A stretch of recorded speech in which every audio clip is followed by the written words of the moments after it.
So,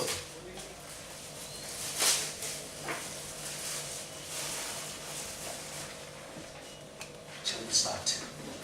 Okay, fine. So, I expect and I hope that all of you have gone through the syllabus, the 4 papers. There, do that religiously, sincerely, because that is a very important aspect of your preparation. Circumference is there. You need to play within that circumference throughout this journey of 8 to 9 months. Clear? We'll be doing that. Clear? Almost for 9 months. Clear? No, we'll come to that syllabus later on because we'll have classes in 2 sessions. Clear? First of all, we'll start with our core subject. Then after a break for 15 minutes, we'll start to discuss how to go about with newspapers. Very important aspect to be discussed today. Clear? Now, meanwhile, just understand. Clear?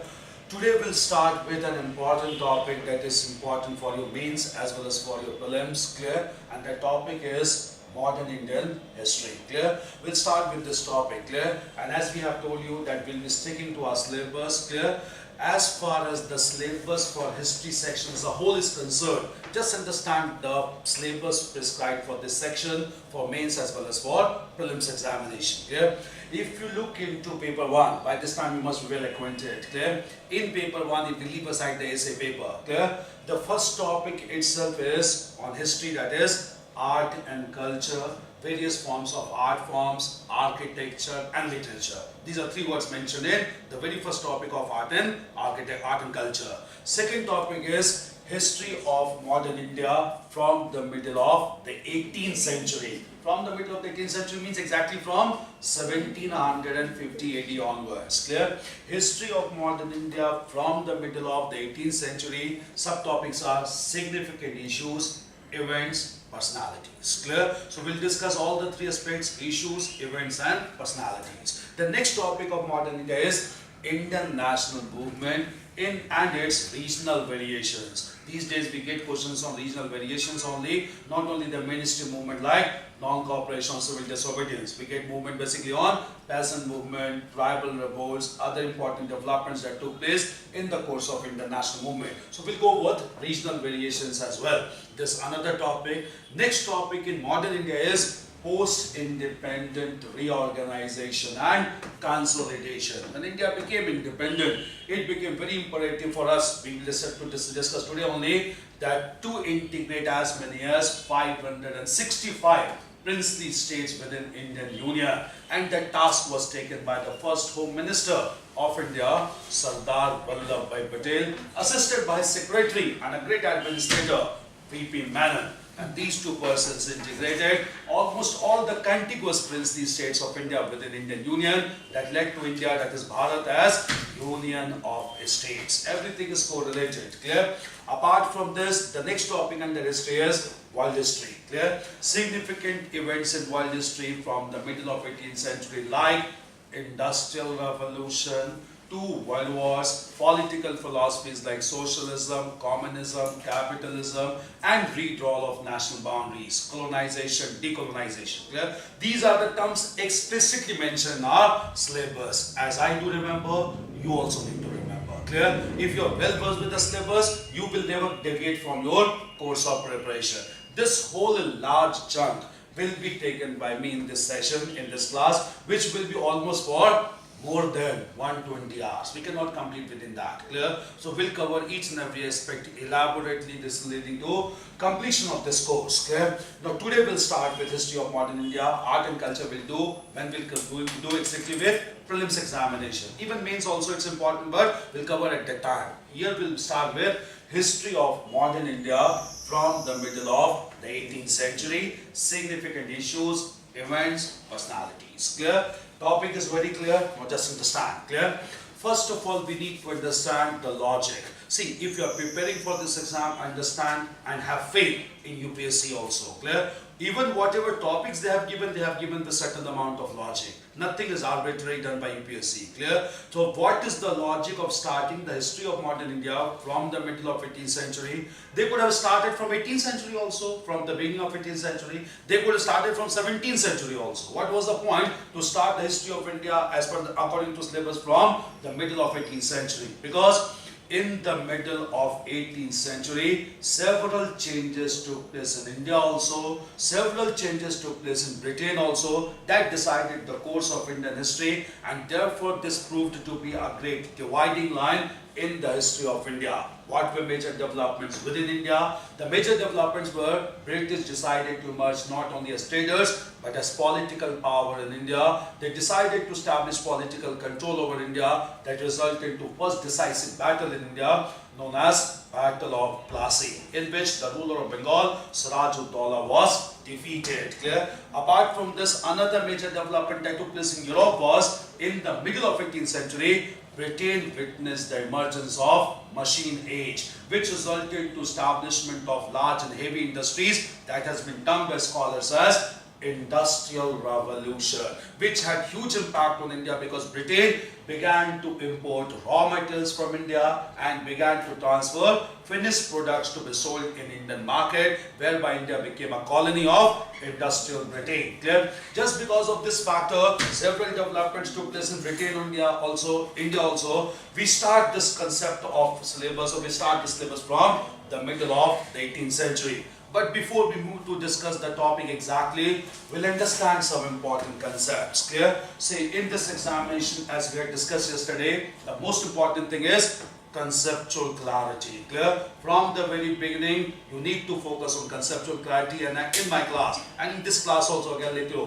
don't hesitate in asking any question that comes to your mind. Clear? Your question will be well appreciated and well addressed also. Clear? Because I strongly believe that at this stage of your life, you will never ask any irrelevant question. Clear? Because all of you are graduates or in the process of becoming a graduate. Clear? You are not kids. You are not going to ask any irrelevant thing. And whatever you are asking, I think there has some logic in that. Feel free to ask question, because with your question, not only your doubt, the doubts of other candidates will also be cleared. Clear? So feel free, don't hesitate in asking. Even not in English, in Hindi also. Clear? Just feel free. आप हिंदी में भी पूछ सकते हैं. I'll answer your question in Hindi also. Clear? Purpose is to have conceptual clarity in the subject. Clear? To understand one or two important things. Clear? See, history is a study of time. Clear? And at the same time, any development in course of time does not take place in vacuum. Clear? It must be made clear. Clear? So most important thing in history is not content. The most important thing in history is the context, the circumstances, the environmental situation, the forward and backward linkages. Clear? Battle of Plassey is only historical event. But what was the context that led to Battle of Plassey? That context is much more important to be understood than only the year 1757 and Battle of Plassey. So since history is a study of time, any development in course of time does not take in vacuum. It occurs in environmental setting. And therefore, in order to understand history, we also need to understand clearly geography as well. Because geography is a study of space. So two things go side by side. Clear? You cannot understand the history of time unless you understand about the concept of geography. Because study of space is equally important to understand the study of time, that is history. Therefore, in order to understand Indian history, first of all, we'll understand the geography of India briefly. Clear? Since you all may be knowing about the location of India, just understand. Clear? India as a country is located to the northern side of the equator. That thing must be clear. And right from ancient times till contemporary times, our country has been defended by its natural frontiers. Clear? So geography has shaped the course of Indian history since time immemorial. Why we do say that? Just understand. If you look into the northern part of India, starting from Kashmir till the northeastern corner of Indian territory, this whole region has been well guarded by Himalayas and its ranges. Clear? And crossing Himalayan ranges has never been a feasible idea by any invader. We'll discuss most of the invaders who shaped the course of Indian history. They came from Central Asia or they came from West Asia. From Central Asia like Mahmud Ghazni, from West Asia like Ahmad Shah Abdali and Nadir Shah. Clear? Therefore, India right from the very beginning has been properly defended by its Himalayan and its ranges, from extending from Kashmir till northeastern part of India. Even now, it is not feasible for any warrior to attack India after surmounting the Himalayan ranges. So we are blessed in this aspect that geographically we are dependent on our natural on other side. If we look into the peninsular part of India, the whole peninsular part of India is extending from Bengal till Gujarat in the western side of India. It is surrounded by large water bodies, Indian Ocean to the southern flank, Bay of Bengal on the eastern side, Arabian Sea on the western side. Clear? No power in ancient medieval times had developed naval power to attack India from peninsular side. So naturally again, we had been defended by large water bodies throughout the peninsular coast, throughout the eastern, western and southern flank of India. So we are fortunate enough to be defended by our geography. Therefore, we need to understand the geography.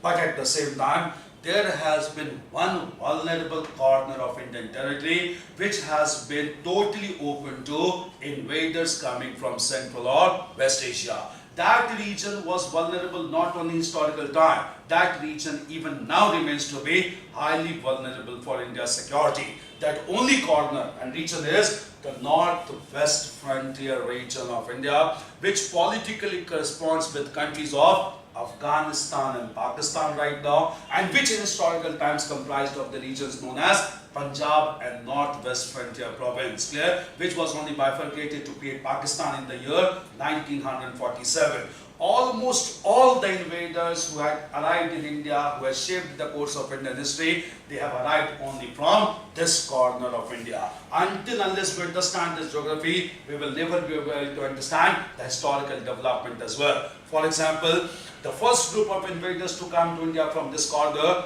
they were Aryan invaders way back in 1500 BC, who established a new culture in the northern part of India known as the Vedic culture, the first literary culture of India. After Aryans, several invaders came to India right from ancient times till modern times, the modern invaders being Ahmad Shah Abdali and Nadir Shah, who invaded India repeatedly to take away resources from Indian territory. Obviously, they shaped the course of Indian history. Therefore, our geography has defended our country, but at the same time, one vulnerable corner could not be safeguarded that decided the course of history. We will be using this information throughout the developed course of Indian history, right from ancient till modern times. And it is not a great surprise. Still we study on this area because it still remains to be highly vulnerable because of Pakistan being archival of Indian territory till contemporary times. This is historical evolution of Indian geography which needs to be understood to understand clear-cut the historical progress in India. Clear? This is one important thing.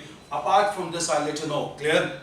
Indian history has been broadly divided into three phases as a matter of historiography. The first phase is known as the ancient phase, second is known as the medieval phase, third is known as the modern phase. But believe me, this periodization of Indian history has not been done by any national scholars of India. It has been done basically by British or European scholars. Why? They wanted to make it clear that periodization of history can be done on religious consideration. For them, ancient India was largely dominated by Brahmanical culture, and with the arrival of Turkish warriors from Central Asia, new culture started to emerge known as Indo-Islamic culture, which they termed as medieval culture. And when they began to arrive in India from 17th century, they realized they started to modernize India, and therefore they began to term the third phase as modern phase. Clear? But overemphasis on religious parameter to periodize Indian history is not acceptable to us, especially when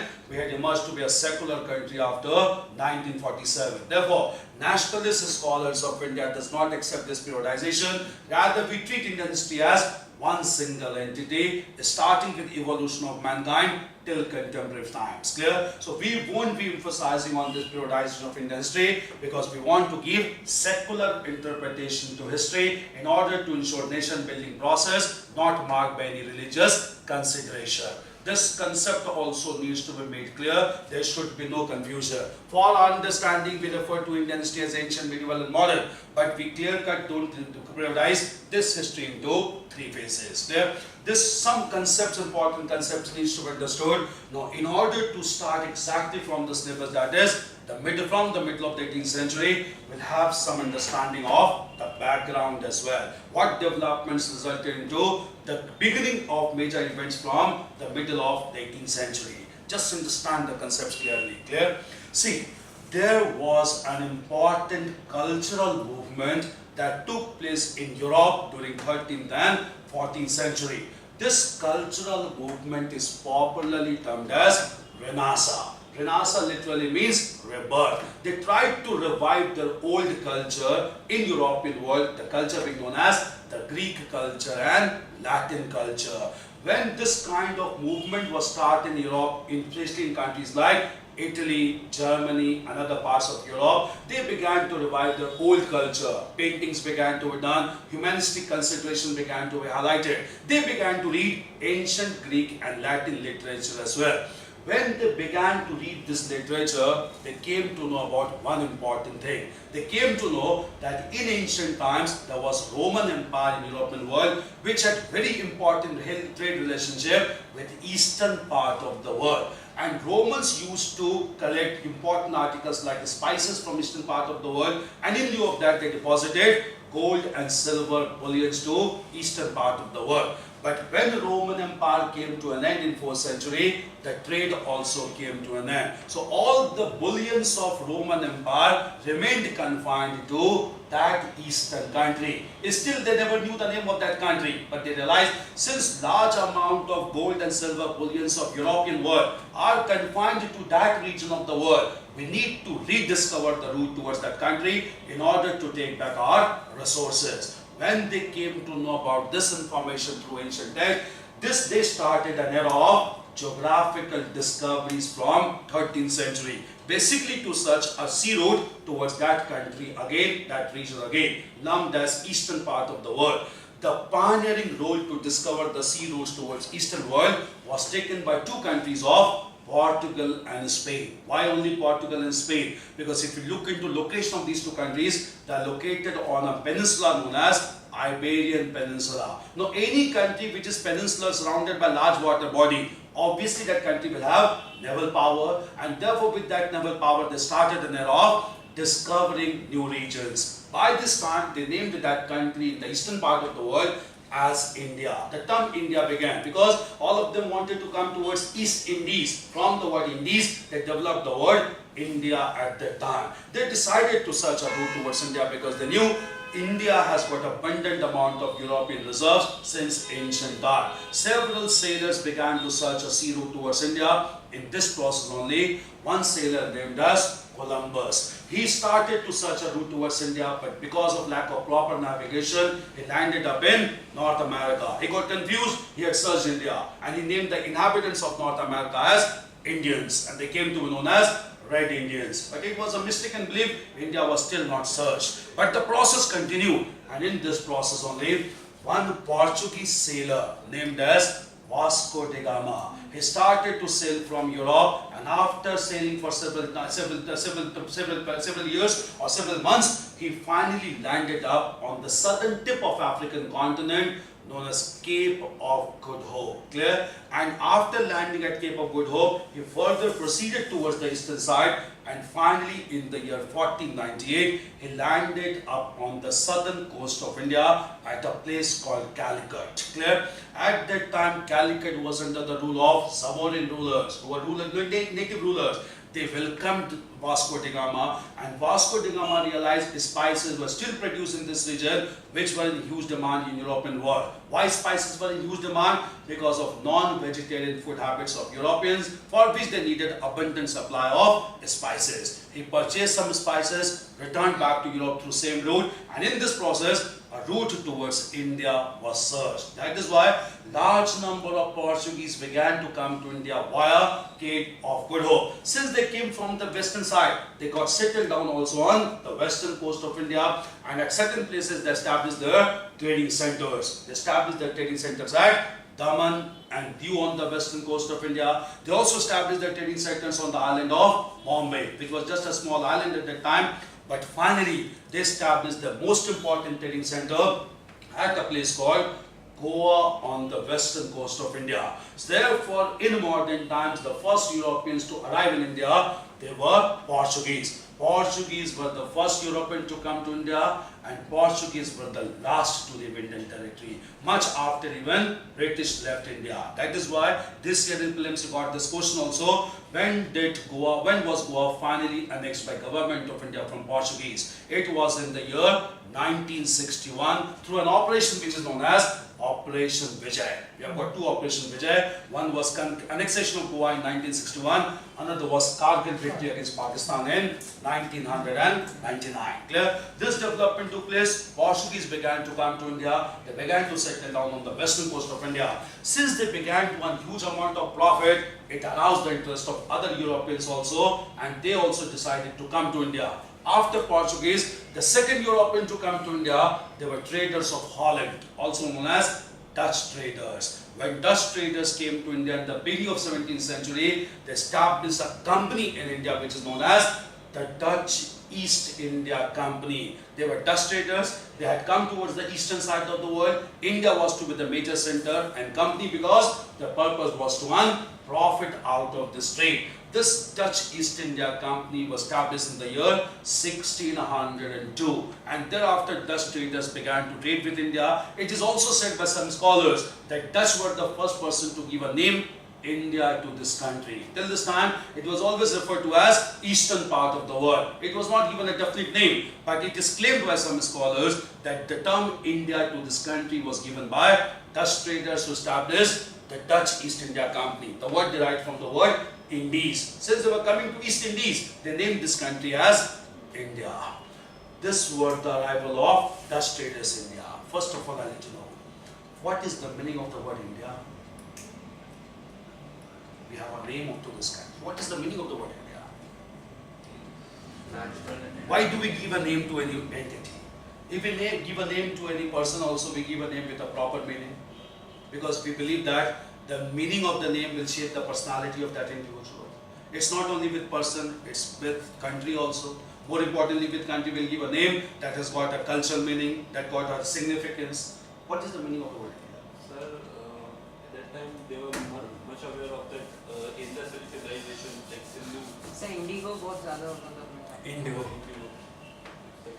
It is given by some scholars, but it has been refuted.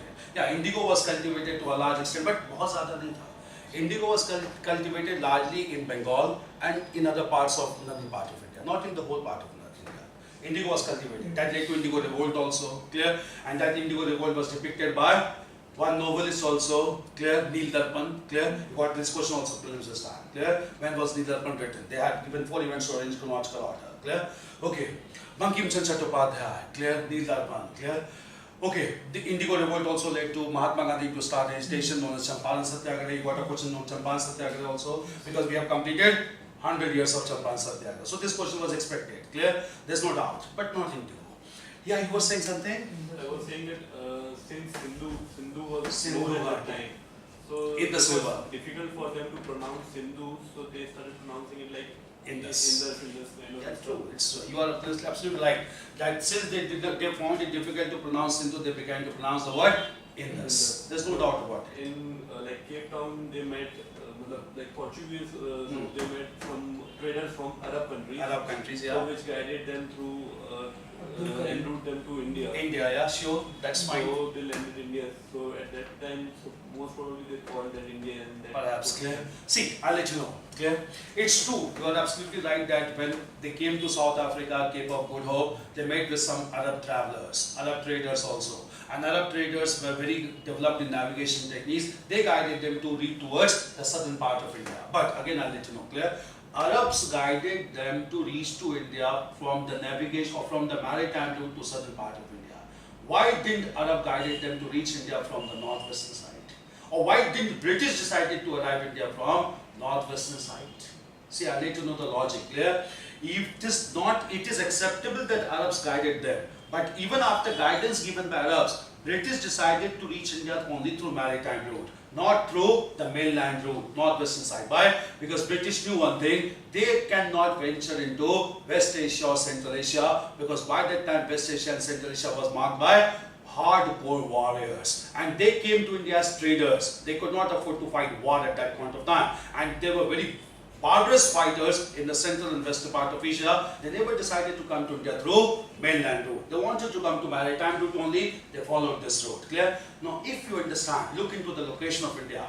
If all Europeans came to India through maritime route to southern part of India, and if you compare the southern part of India, this Calicut, with the region of northwestern part of India, it's a huge difference of almost 3,000 kilometers. Clear? And since it's a huge distance, I'll let you know, British or Europeans never ventured into northern part of India. If they did not venture into northern part of India, leave aside, they could have gone to northwestern part of India also. Clear? And if they never went to northwestern part of India for so many years, how could they know about Indus?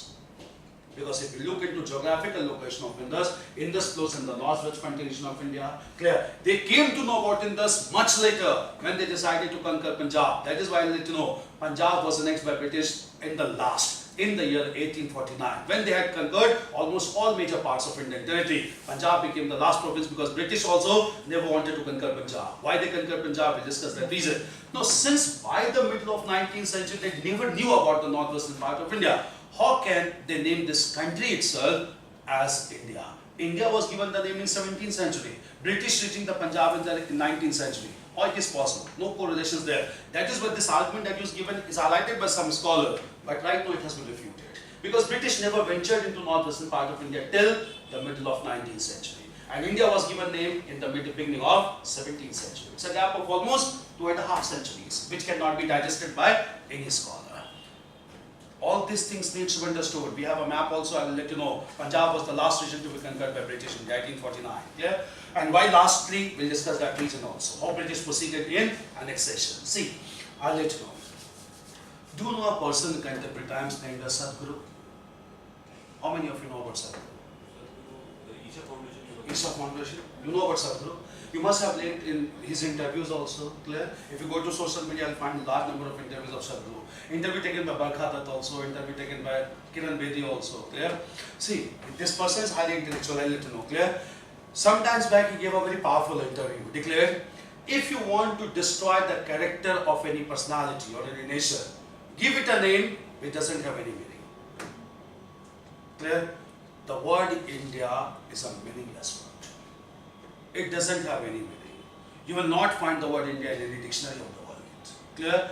Because the word India does not have its meaning. It's a meaningless word. Clear? And that is why even when Constitution was being drafted in 1947, some members of Constitutional Assembly made it clear the word India should not be used for this country. It's a meaningless word. Clear? Rather they advocated the traditional name for this country, that is Bharat, should be used as country. But Jawaharlal Nehru and other persons made it clear, since by this time this country is known by the name India, which has been popularized by British authority, we should retain this name along with traditional name. That is why in the very first article of Indian Constitution we say India, that is Bharat. That means we adopted both the name, that is Bharat and India, for this country shall be a union of states. But practically speaking, the word India does not have any meaning of its own. Clear? Therefore, it's an attack on the personality of this country as a whole, and that is why Sadhguru and the personality has been demanding India as a word should be taken away. The country should be named as Bharat. Bharat is a traditional name because we have derived the word Bharat from several sources, from Vedic sources also, because there was a tribe headed by Bharat who defeated the clan of 10 other tribes on the banks of river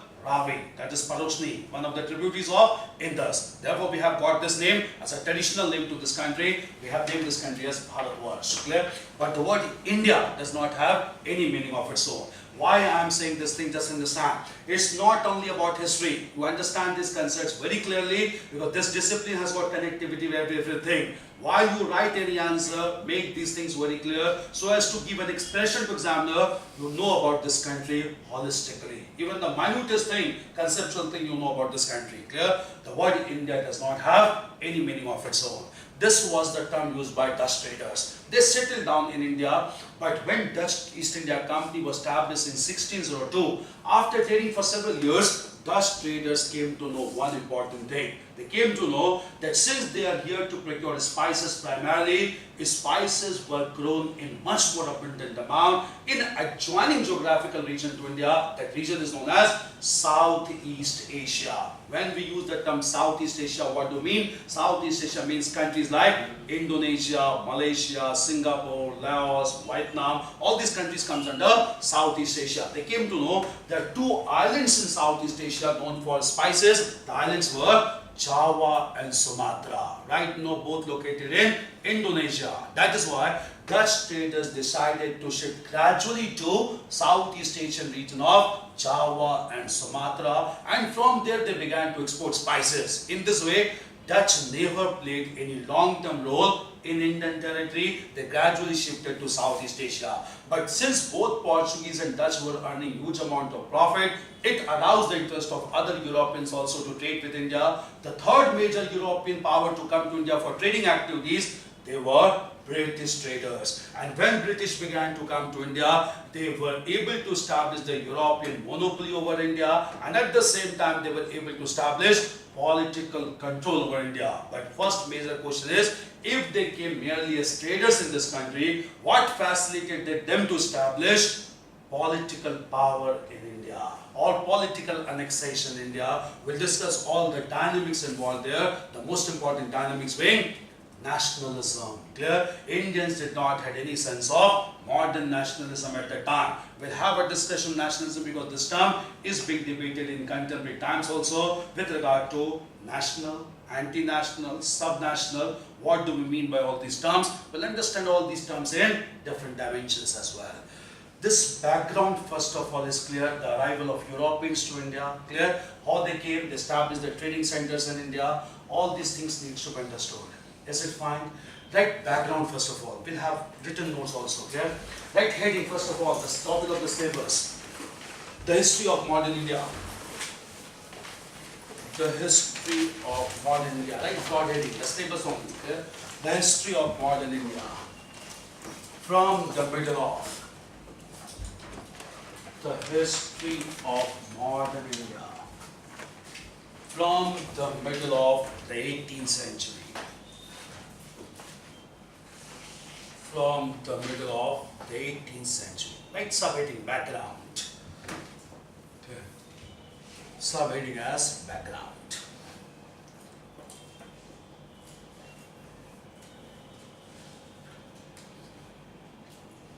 Background. Clear? Right, introduction first. Clear?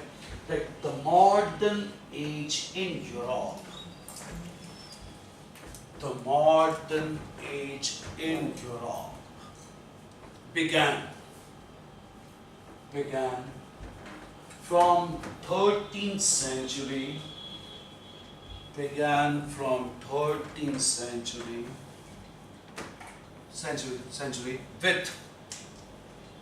a start of a cultural movement,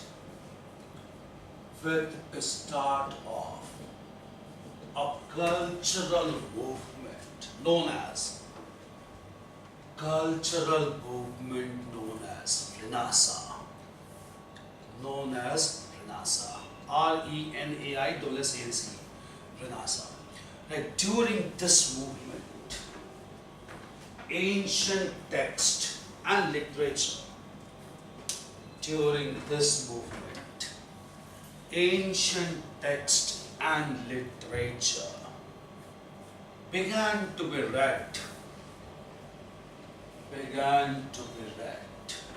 by Europeans, whereby they came to know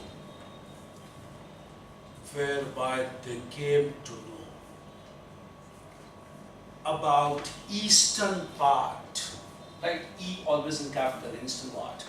They came to know about eastern part. Geographical regions must be written in capital. They came to know about eastern part having abundant resources.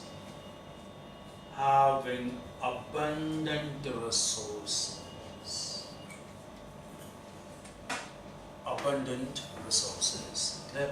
Right, next sentence. Right. Europeans decided to rediscover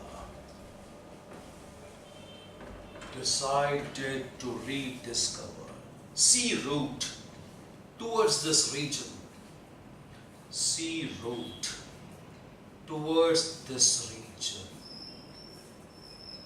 for trading activities. For trading activities. Clear? Like the pioneering role in this direction, the pioneering role, the leading role, the pioneering role in this direction was played by Spain and Portugal. Was played by Spain and Portugal. No change paragraph. Clear? Like a Portuguese sailor.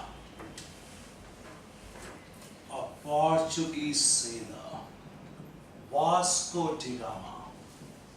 Portuguese sailor Vasco da Gama started his adventure from Europe.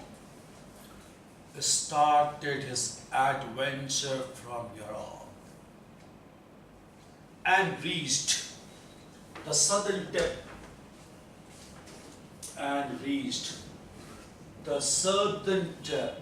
of African continent,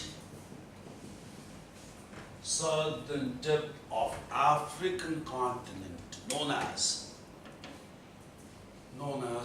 the Cape of Good Hope.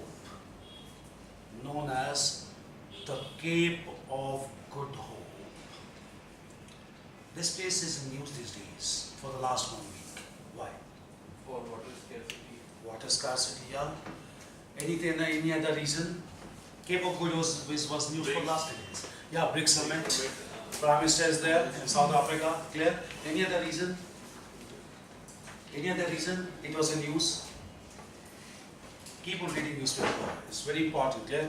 This region is in news for the last 10 days because it is the birthplace of Nelson Mandela. Clear? Who was born on 18th of July 1918, and this year we are celebrating the 100th birth anniversary of Nelson Mandela. Therefore, we'll discuss about this personality elaborately in world history. Clear? Because Nelson Mandela played an important role in anti-apartheid movement to abolish all racial discrimination in South Africa, and thereafter he became the president of South Africa as well. We'll discuss about South African President Nelson Mandela, and India is very closely attached with that because we awarded him with highest civilian award, that is Bharat Ratna as well. Clear? He's also awardee of Nobel Peace Prize also along with South African leader F.W.D. Clark. Clear? This year is very important because this year marks the 100th birth anniversary of Nelson Mandela, who was born in the region of Cape of Good Hope. Very important region. Clear? Right, from this region,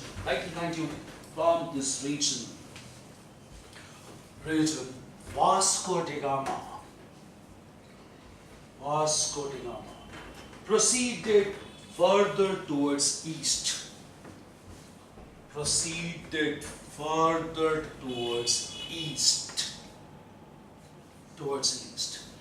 And finally landed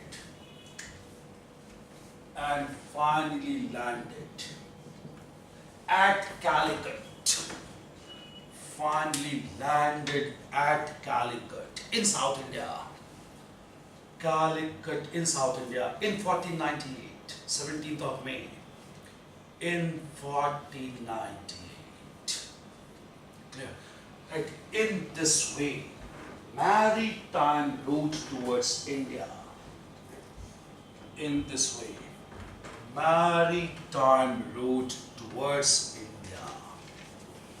Was explored.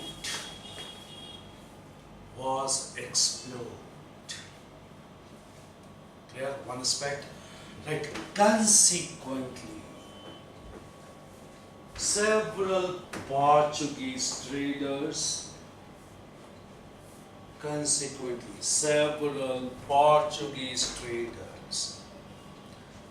started to arrive in India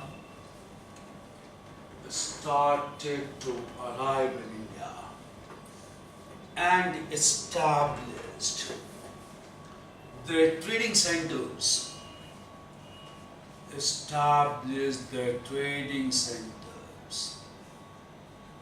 on islands of Bombay, Daman and Diu, all on the western side. Bombay, Daman and Diu. Clear? Right, however, their most important trading center, their most important trading center was established in the region of Goa. Established in the region of Goa. Clear? It's still having huge amount of foreign influence, the culture of Goa. Clear? Right, next paragraph. Right, due to huge profit earned. Due to huge profit earned by Portuguese. Profit earned by Portuguese. Other European traders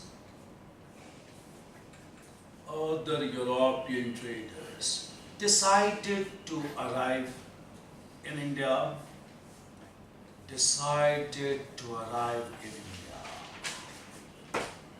Clear.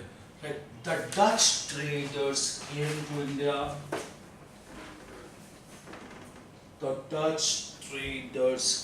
to India. In the beginning of the 17th century. In the beginning of the 17th century, and established, right in capital, the Dutch East India Company,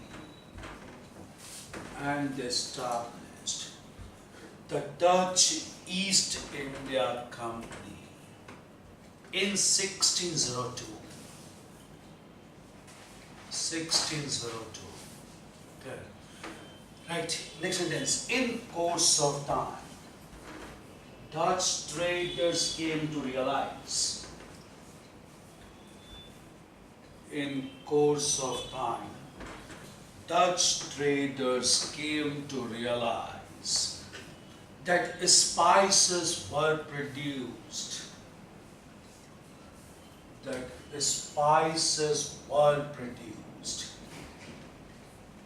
In Southeast Asian regions. In Southeast Asian region. Right, Southeast Asian capital. Geographical regions, but region capital. The Southeast Asian region of Java and Sumatra. Presently located in Indonesia. Java and Sumatra. Right, therefore, they shifted to Southeast Asia.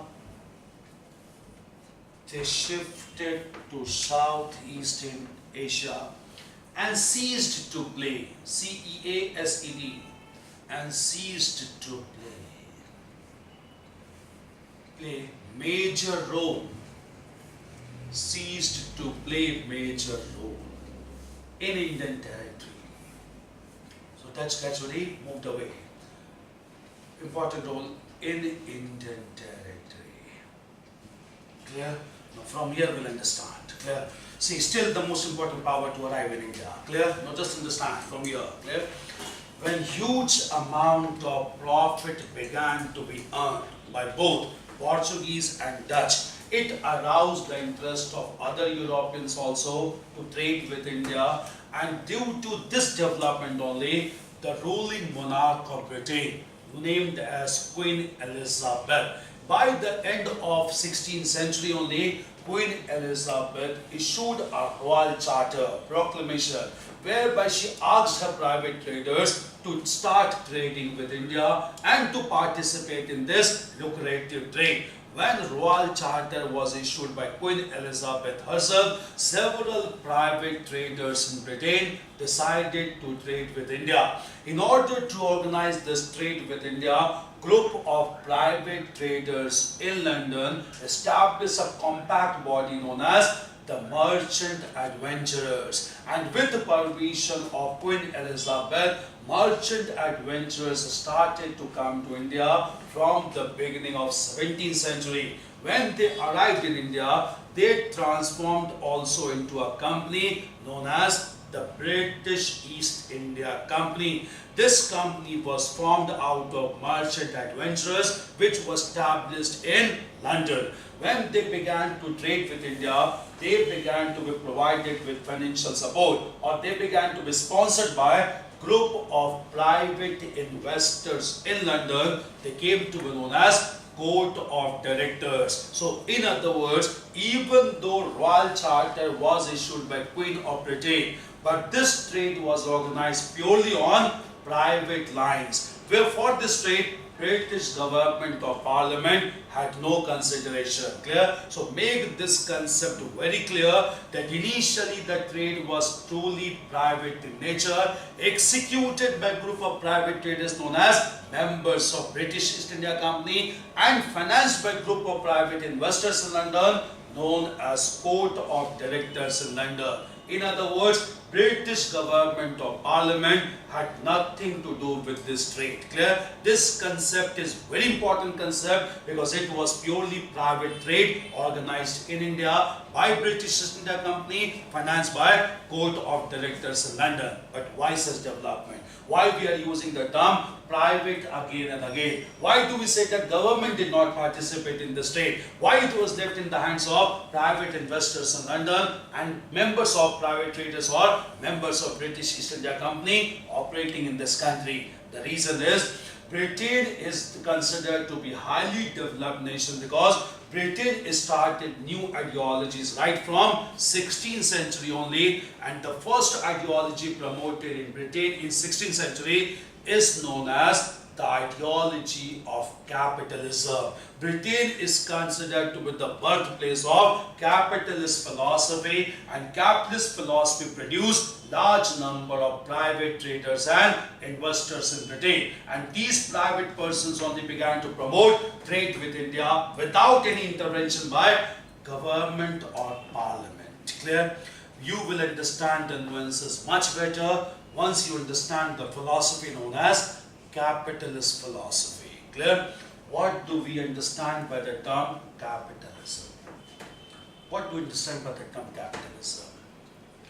We will discuss about all these terms: capitalism, socialism, communism. In fact, you must be reading all these terms, and throughout GS course, we'll be using these terms off and on. Clear? That is why we want to make the concepts clear from the very outset. These terms will be used in social issues also, these terms will be used in polity classes also, and obviously these terms will be used in economy also. Clear? That's true. But what do you mean by capitalism? What do you mean by the term capitalism? Anyone from economy background? What do you mean by capitalism? So capitalism, like a group of people, a certain group of people, Okay. they control the situations in the economy. They control the situation in the economy. To correct to a large extent, there's not. But to be more specific, yeah, you are right. There's nothing wrong in that. Clear? But to be more specific, yeah. Industrialist. But why they become industrialists? First, the question is that we need to understand the ideology of capitalism. Yeah, capitalist class only promote industrialization, and in turn they become industrialists. Clear? True. But what do you mean by capitalism? Sir, actually, this is related to privatization. There is no role Privatization. of government. No role of government in this. But why there's no role of government? Because they, Why there's no role of government? There must be some ideas behind that. There must be some logic. See, ideology can never be without any logic. Because if ideology is without logic, it will never be universally accepted. But capitalism is ideology which is universally accepted. So you must have some major ideas, some acceptable ideas. because of, You are true. All of you are right. There's no doubt. But tell me the basic thing about capitalism. because of liberalization. Liberalization, privatization, liberalization, industrialization, everything is there. Okay? You are talking about the parameters, you are talking about the corollaries of capitalism. But tell me the concept of capitalism. Yeah, all these are associated, but these are ramifications, consequences of capitalist ideology, not the ideology itself. I want to know the ideology per se, the ideology itself. What is capitalism? Yeah, all three things terms. See, I'll let you know. Clear? You need to understand these terms. Yeah, please, you want to say something? Contribution of more in GDP More than GDP by industrialists as compared to the Indian government. Because they, any government. Any government. But there are some countries who claims to be communist countries. What about the role of contribution of capitalist class in their GDP? China, Cuba, Venezuela, North Korea, Russia. We have got long list of countries, clear? They proclaim themselves to that they are guided by another philosophy known as socialist philosophy. Their role of capitalist class is very negligible, cannot be denied. Yeah, the goal of capitalist class in GP is more in proclaimed capitalist countries like US, other countries like Britain, France, cannot be denied, clear? But first of all, what is this ideology? Sir, See, please. sir, they work only for their profit. Their profit, yeah, that is also true. And Profit invest- maximization, Invest huge amount of money. They are investors also, capital they because they have got large amount of reserve capital, surplus capital. But from where they get this surplus capital? You need to understand the concept. See, I'll let you know. Basically, clear. Capitalism is an ideology whereby it is accepted universally that resources of a region or a country must not be distributed equally among all sections. Why? Because all the people in any country or region does not have the knowledge or wisdom to make optimum use of these resources. Since all the people or all the residents of any country does not have the same amount of wisdom to utilize the resources in optimum fashion, resources go waste. Therefore, under capitalism, it is believed resources of a nation or a region must be owned and controlled by that class of people which has the wisdom of utilizing those resources in best possible manner, in optimum fashion. If the resources are placed under the command of that class of people having the wisdom of economy, they will try to accelerate the process of economic growth. And once the process of economic growth will accelerate it, the benefit of that growth will go to large sections of society, and automatically equality will get established. No ideology will be acceptable unless it supports the concept of equality in society. Capitalism is not against equality, but capitalism does not want to inject equality, does not want to force equality. Capitalism believes equality will come automatically, but for that, resources of a nation, region or country must be owned and controlled by that class of people who has the wisdom, knowledge to utilize the resources in best possible fashion to accelerate the process of economic growth. And once they start to accelerate the process of economic growth, it will have benefit for large number of masses, and that will result automatically into equality in society. Since resources are to be confined among that capitalist class, that capitalist class should be given a free hand to organize the economic system with least interference by government or the state. Therefore, when capitalism or such ideology which began to develop in Britain, because feudal lords were wasting the resources in extravagant expenditure, some persons began to advocate that resources need to be confined among that section which has the knowledge of utilizing the resources in best possible fashion. That resulted into a group of the persons termed as capitalist class, because they had huge reserves of capital at their command, and these capitalist class and their activities were to be not interfered by state or government, which was supported by a great British writer and thinker known as Adam Smith, when he wrote his monumental work, The Wealth of Nations, in which he advocated a very important philosophy and concept. The concept is known as laissez-faire. According to this concept of laissez-faire, which literally means let us alone, he advocated the concept of free market economy, whereby government should not interfere into economic activities. It should be operated on market principles to be regulated by capitalist class. That is why it resulted into a group of private traders, private financiers, because their activities were not to be interrupted by government or state. This group of private traders, financiers and other industrialist class started to emerge in Britain. Since they began to have huge reserves at the capital, huge capital reserves, they began to accelerate the process of economic growth. The most important being, they began to promote large and heavy industries in Britain from the middle of 18th century that replaced the muscle power of human beings with machine age, which is termed in history as Industrial Revolution. So industrialist, liberalization, privatization are basically corollaries of the ideology known as capitalist philosophy. This ideology first of all developed in Britain at the time. Since Britain, this ideology developed, large number of private traders and investors began to emerge. They wanted to explore new areas, they wanted to explore new world whereby resources could be procured and English economy could be rapidly developed. That is why British Queen Elizabeth, by the end of 17th century, issued a charter. She knew capitalist class is there, private traders are there. They will go to venture into eastern part of the world, and huge benefit will accrue to her country. She issued a royal charter. As soon as royal charter was issued, group of private traders came together, they established a compact body known as Merchant Adventurers. They began to be provided with additional finances also. A sponsorship began to be given to them, and that was given by capitalist class who came together as known as Court of Directors. And therefore, with support of Court of Directors, when merchant adventurers came to India, they converted themselves into India into British East India Company, and therefore this trade began to operate purely on private lines. Clear? With this trade, British government or parliament had nothing to do. Understand this concept is very important for India, because since this trade was totally private in nature, and when this trade began to accrue huge amount of benefit to capitalist class, British parliamentarians sitting back in London realized that private trade needs to be regulated, because that was hampering their power and prestige. And ultimately, when they decided to regulate this private trade, they began to enact legislations from British Parliament in order to curtail the power of Court of Directors and British East Company. The first such act passed by British parliamentarians was named as the Regulating Act of 1773. The word regulating itself makes it clear. The purpose was to regulate. The purpose was to create a control on the private trade operated by British East India Company and sponsored by Court of Directors in London. Unless you understand all this concept, you won't be able to correlate the developments that took place. And starting with Regulating Act, British parliamentarians went on enacting acts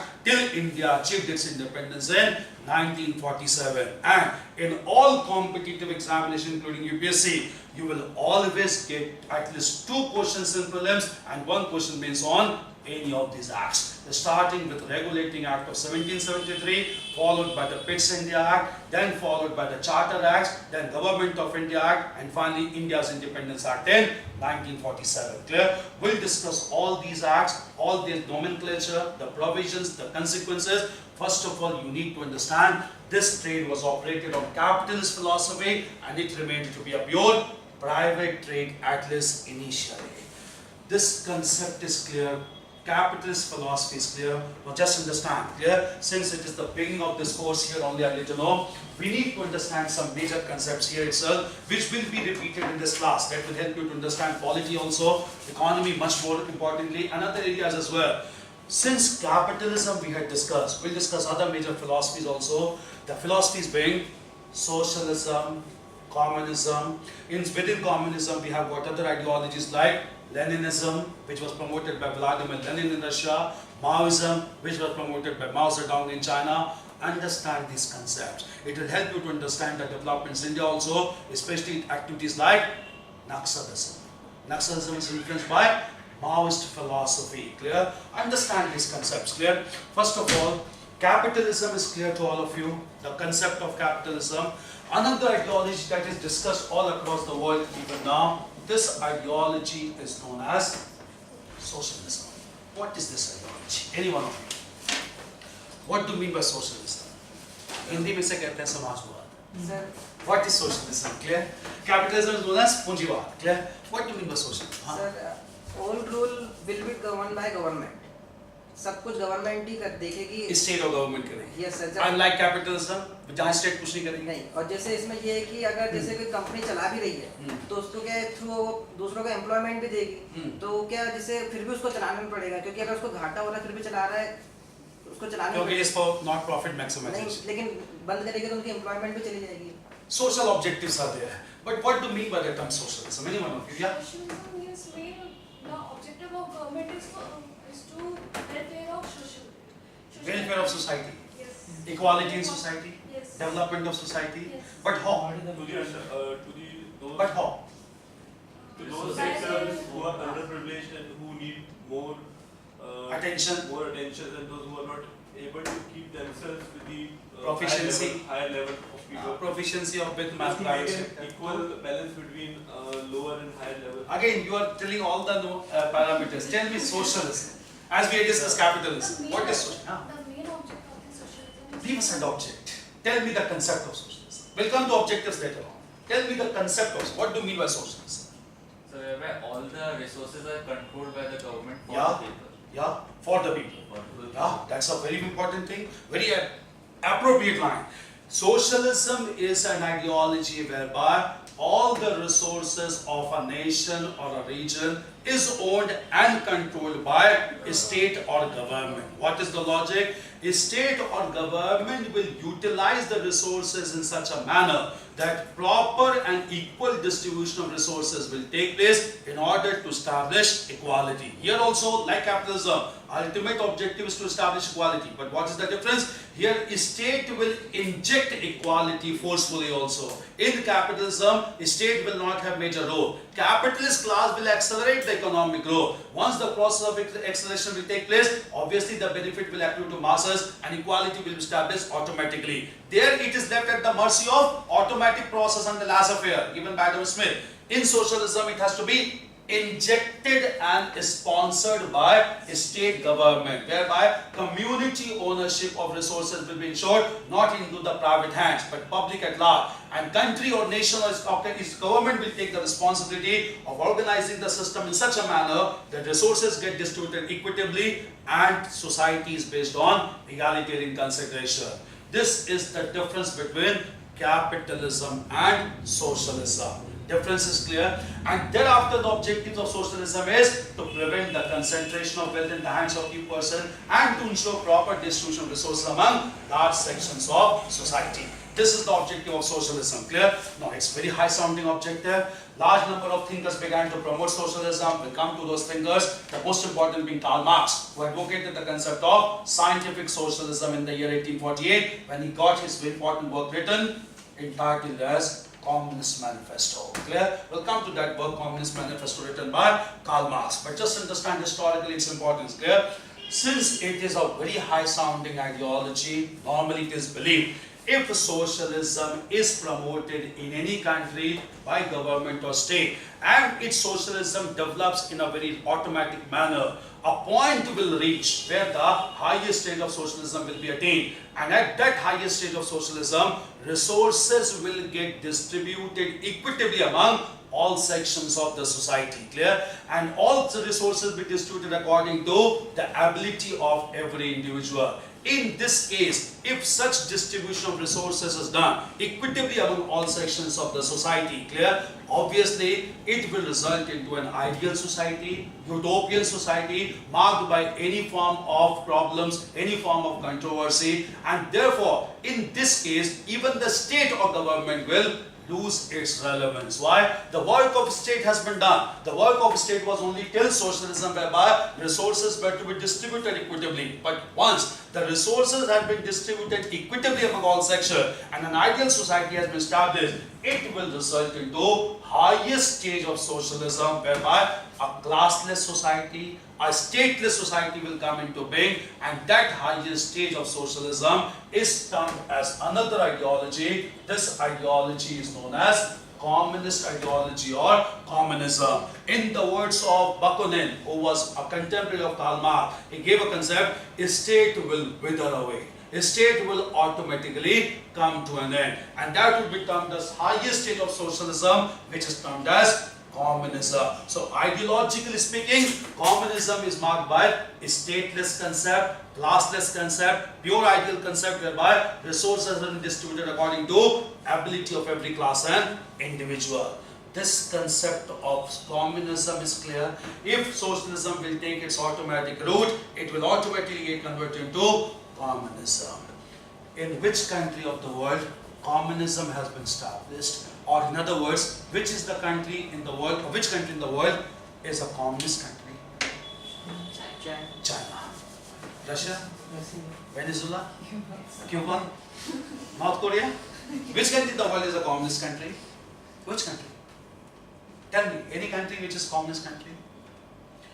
Ideologically speaking, there is no country in the world which is a communist country. Why? Because right now only we discuss communist countries means that country will not have any functioning state or government. Clear? China is politically communist. China is not ideologically communist. Clear? No country ideologically speaking is a communist country. But every country that proclaims socialism prescribes that it tries to move towards communism, which is the ideal climax of socialism. But till this date, no country has attained that climax to be declared ideologically as communist country. But rather, abrupt development has again taken place there. Rather than promoting communism, establishing communism, an adverse development has taken place in the name of socialism. What is that development? In several countries, powerful leaders started to take the resources under the command in order to ensure socialism, whereby they wanted to make it clear they will ensure the proper distribution of resources among all sections of society. But once the resources were given at the command of that ruler or at the command of that leader under the concept of socialism, rather than ensuring the distribution of resources equitably among all sections, these rulers began to concentrate all the resources under the command and decided to make the country all powerful. Meaning thereby, they began to use those resources not for equality. They began to use those resources basically to attack other countries and then to establish large domain for themselves. This ideology which emerges from socialism, which is an adverse development, whereby it leads to the rise of not an egalitarian state, but it leads to the rise of a powerful dictator in a country. Such kind of ideology that emerges from socialism only, it is termed as fascism. Clear? Now just understand, the rise of Hitler, Mussolini, Slobodan Milosevic in Yugoslavia, all of them came with the verdict that they want to promote socialism. The party of Hitler was known as National Socialist Democratic Party. But when resources got confined, rather than moving towards communism, it took socialism to another direction, whereby it began to promote the power of Germany. It decided to attack other countries of Europe, and therefore it resulted into a new ideology known as fascist ideology. So it is a great paradox to understand. From one mother ideology of socialism, two ideologies developed. One is communism on the one hand, another is fascism on the other hand. If it takes its ideal route, it will get transformed into communism. If it leads to rise of dictator, it will lead to fascism. And the hard reality in this world is no country till this date has reached the level of communism, but there are a large number of examples to indicate that socialism has resulted in the rise of fascism or dictatorship. That is the point, main concern highlighted by United States even now, that how many countries on the base of socialism has been transformed into communism. It has almost resulted into rise of fascist states. That is why United States always advocate that countries should follow capitalism, because under the influence of capitalism, countries have started to follow democratic form of government, which is considered to be very important for world peace and security. That is the main argument given by United States even now, that in how many countries socialism resulted into communism. It has not resulted in any country. Rather, socialism has resulted into fascism, whereby all civil liberties and rights of individuals are drastically curtailed by rising dictators. This has been witnessed in history also. Clear? Therefore, socialism takes the form of fascism here. When these terms should be discussed in polity, economy and other areas, make these concepts very clear, because this has to be repeated off and on throughout the course of general studies. Clear? Now here only I'll let you know. Clear? Since socialism is a very high sounding ideology, this socialism began to be largely advocated by Karl Marx when he wrote his work Communist Manifesto in the year 1848. Based on this ideology only, a very prominent revolution took place at world level, known as the Russian Revolution of 1917, which is also termed as Bolshevik Revolution, which is also termed as Socialist Revolution of 1917. We'll discuss Russian Revolution elaborately, because this year, last year only, it marked 100 years of Russian Revolution also. It is a very important event, ideologically speaking, in world history. When the Russian Revolution became successful, how this revolution proved to be successful? The main reason was that by this time, by the year 1917, in Russia especially, a very important group of urban workers came together. These urban workers came together because of philosophy of Karl Marx, because Karl Marx wanted all the workers to unite, and he coined the term for workers in his work called Communist Manifesto as proletariat class. He wanted all the proletariats to unite and then to go for collective bargaining against the bourgeoisie or the middle class. Under the influence of Communist Manifesto, the workers, urban workers of Russia began to unite. Those group of urban workers in Russia, they came to be known by the term Soviet. Large number of Soviets, group of workers came together and they resorted to collective bargaining. The interest of those workers or Soviets began to be supported by Vladimir Lenin, that resulted into Russian Revolution of 1917. And therefore, this revolution which was supported by Lenin, this marked the beginning of a variant form of communism known as Leninism in Russia. What is the basic concept of Leninism? Urban workers or proletariat class coming together to go for collective bargaining against the middle class or the bourgeoisie class. That resulted into success of socialist revolution in Russia. This variant form of communism itself came to be known as Leninism. Why? Because it catered to the requirements of one particular class, that is urban working class. It did not cater to the requirements of the rural peasantry class which was left over. Clear? That is why even Leninism could not be very successful. Lenin had to retreat back after some time, and that also again resulted in the rise of another dictator in Russia known as Stalin after the death of Lenin. Therefore, Leninism is basically a variant form of communism that deals basically with the interest of urban workers or proletariat class. Since rural peasantry was not touched in this ideology, another variant form of communism took place, not in Russia, it took place in China. The reason was, China being a large country in Asia, was dominated by warlords, feudal lords till 20th century. These warlords used to take away the resources of peasantry class, even the lands and agriculture produced forcefully. The life of peasantry class was miserable. That marked the rise of a very prominent leader in China. That prominent leader in China was named as Mao Zedong, who is popularly also known as Mao Zedong. Mao Zedong clubbed together a large number of peasantry class and communist leaders. He went directly to the rural areas, and with the help of helpless peasantry class, he began to defeat the feudal lords and warlords, began to acquire the agriculture property and agriculture lands, and those lands began to be distributed in favor of the peasantry class. When lands began to be distributed in favor of peasantry class, it resulted in huge popularity of Mao Zedong, and therefore a variant form of communism developed in China, which was based not on urban workers, here it was based on rural peasantry class. And this ideology that began to be promoted in China was named after Mao Zedong only,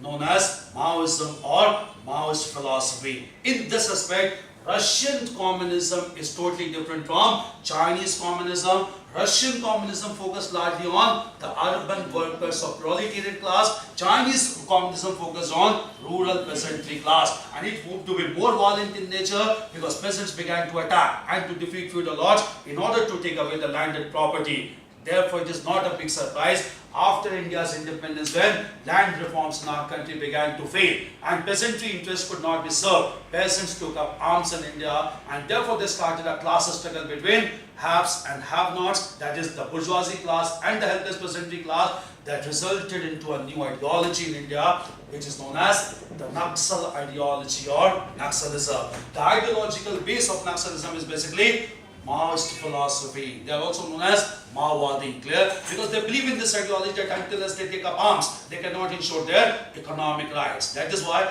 Naxal forces began to attack not only the rich farmers, Naxal forces began to attack the paramilitary forces, the police forces also, because they realized until as arms and the weapons are taken under the command, they cannot establish rights for themselves. Clear? These are variants of communism. One is known as Leninism or Russian communism, another is known as Maoism or Chinese communism. There are variants of socialism also that we'll discuss. One is known as Fabian socialism, mild socialism, another is known as utopian socialism. We'll come to all these concepts. But broadly you need to understand, because these terms are used in newspapers also. If you read any article, you'll get to know what is the basic difference between all these ideologies. Clear?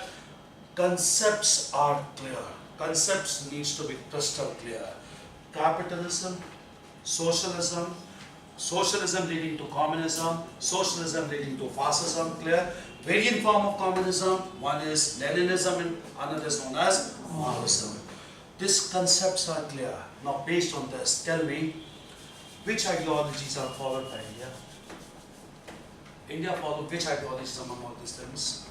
Socialism. Trying to follow socialism. Trying to follow socialism.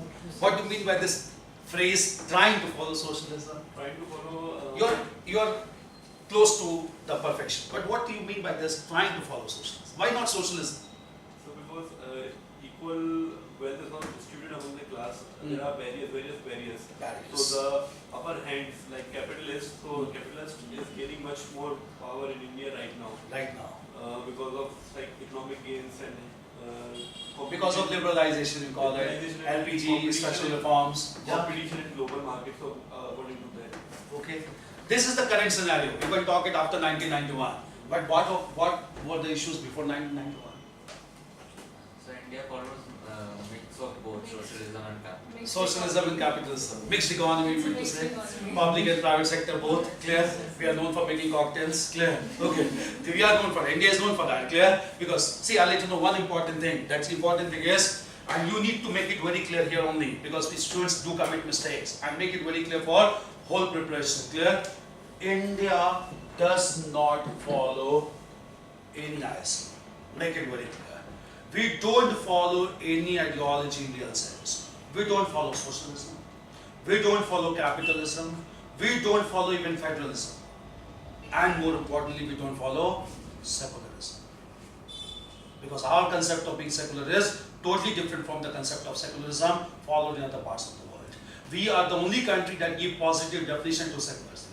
Other countries give only negative definition of secularism. That is why this question you get in mains examination. Make very clear, India does not follow any ISO. Don't write secularism for India. Don't write socialism for India. Clear? And most important to understand this is the preamble to Indian Constitution, which says that the words that is used in preamble is India being a sovereign, socialist, secular, democratic republic. Anywhere we have used as sovereign, socialist, secular, democratic republic. Clear? We have not used the word secularism, we have not used the word socialism. Clear? And that too, the word socialist was added to the preamble by 42nd Amendment Act by Indira government in 1976. It was not initially there. Now, why do we use the word, or why we don't use any ISO, any ideology? Because if India formally adopts this ideology of socialism, it would become mandatory for the state or government to forcefully acquire the resources even from influential section, clear? And then to distribute the resources equitably among all sections. If that could happen in the scenario, Tatas and Birlas could not have been there in India. Reliance could not have been there in India. That's a hard reality, clear? Therefore, it is that we don't follow socialism, but we want to follow socialist pattern of society. This is the term that we use. What do we mean by that? We are attempting to ensure that resources may not get concentrated among all sections and proper distribution of resources could be done. Another thing to point this is that it is not done mandatorily is that there are two articles of Indian Constitution known as Article 39 B and C. All these are two articles says resource concentration needs to be avoided and all participation of people should be there in resource allocation. We have got these articles 39 B and C that indicate socialist feature, but at the same time we must be knowing articles 39 B and C comes under the directive principles of state policy which is not enforceable in the court of law. Meaning thereby we have the government does not give any commitment. Government is trying to do that. Unlike fundamental rights, DPSPs are not enforceable in court of law. So if it is not done, any person will not have the right to file a case against government or state. Government will try. Government is attempting, but it is not mandatory or forceful on the government. That is why we have not used the word socialism. We use the word socialist pattern of society. Clear? We don't use the word federalism also. Why? If you could have used the word federalism, states could have got the right to move away from the center. But we made it clear. States has joined India not through any agreement. It has come together through historical process of evolution. Clear? States can be diminished, state can be enlarged, state can be obliterated altogether only through ordinary bill passed in Union Parliament. That means Indian Union is paramount, states are not paramount. Clear? That is why we say that our union is indestructible union comprising of destructible states. The states can be destroyed, but union can never be destroyed. That is why we have never used the word federalism anywhere. At max we use the term federal setup of government in the constitution. We never use the word federalism. And if we don't use the federalism, we will never use the word confederation. That is why the very first article says, India, that is Bharat, shall be. Shall means mandatorily, obligatory, compulsorily, shall be union of states. That is compact union in which states are not allowed to move away. That is why we don't use the word federalism. All these things are very important, because when you write answers, if you commit any mistake, whole answer will be cut and you will be penalized also. Clear? Because these are conceptual clarity that must be done at the very outset, so that you may not commit such mistakes in the entire course of general studies. Clear?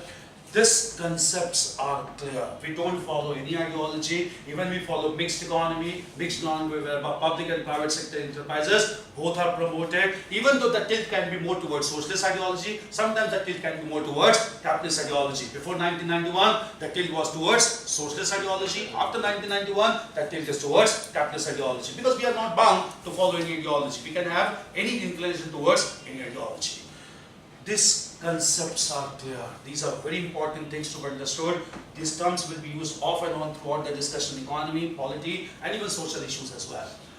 This is clear. Even though the term secularism is used, but secularism is basically a term to use to indicate our own brand of secularism, whereby we say a state will participate in any religious dispute, whether it is intra-religious or inter-religious dispute. But in other countries of the world, a state has nothing to do with religious dispute. It has to be decided by religious experts. The principle being known in European world as religion-state dichotomy. That really differentiate between religion and state. But India, being a multi-religious country, we don't create any dichotomy. We say if there is any intra-religious dispute also, or if there is any inter-religious dispute also, a state will have the right to interfere and resolve. That is where a state plays a proactive role in religious matters also. Triple talaq, other issues also going on in this country. A state has the right to do that. A state even can go for uniform civil code, which is being discussed and debated. Because in India, our concept of secularism is totally different from other countries of the world. We follow the positive concept of secularism,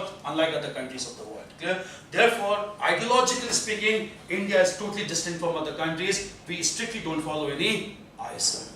Make these concepts very clear. These concepts are asked clear, and if you are clear, you can write authoritatively any sentence. Clear? This is clear capitalism. Now we'll move back to our discussion, that is why private traders of England and private financiers of Britain began to sponsor this trade, with which British government or parliament had nothing to do. When they started to arrive in India, they also decided to establish important locations whereby they could keep their articles of trade in safe custody. Therefore, when British East India Company came to India, they decided to establish certain locations, termed by them as factories. But here, the word factory in context of British East India Company must not be understood in its literal sense, because the word factory in its literal sense means a premises where manufacturing activities are undertaken. But British made it clear they are not here for any manufacturing activities. They are here to only procure certain articles to be exported to European world. Therefore, the word factory in context of British East India Company is used to mean only a storehouse, warehouse, not to indicate any manufacturing activity. That is why in context of British India Company, when we use the word factory, we use the word factory within inverted comma. Clear? It cannot be used in its generic sense. They decided to establish the first factory in 1609, and they decided to establish this first factory at a port city which was very prominent for trading activities. That port city was Surat on western coast of India. But they could not establish such an establishment without the permission of the ruling monarch of India, and at that time the ruling monarch of India was Mughal Emperor. Mughal Emperor ruling at this time over India was Jahangir, the son of Akbar. Jahangir was Mughal Emperor from 1605 to 1627, and therefore British East India Company deputed one of its officers to the court of Jahangir to seek his permission. That British officer was Captain Hawkins, who went to Jahangir's court to sought permission to construct factories on different parts of India. Jahangir, after some hesitation, gave this permission. Why? Look into that reason given by Jahangir at this time. This marked the establishment of factories in different parts of India with coming of British East India Company. Concept is clear, the arrival of British East India Company. We'll talk about all these developments. We'll write about that. Clear? What was the last sentence that we wrote? Just give me the last sentence. they shifted to Southeast Asia called. Dutch traders, right? From here, next paragraph. We are discussing about modern history from the middle of 18th century, arrival of British East India Company, right? From here in continuity, right? Next paragraph. Okay, that due to huge trade profit,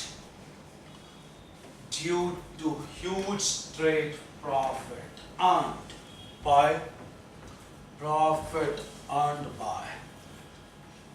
Portuguese and Dutch traders, earned by Portuguese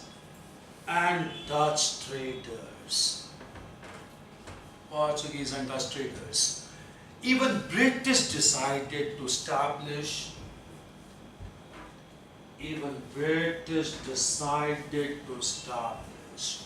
trade relationship with India.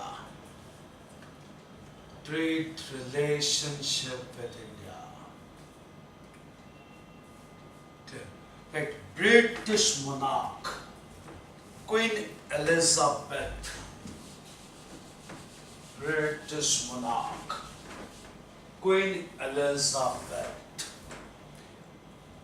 Queen Elizabeth issued a royal charter.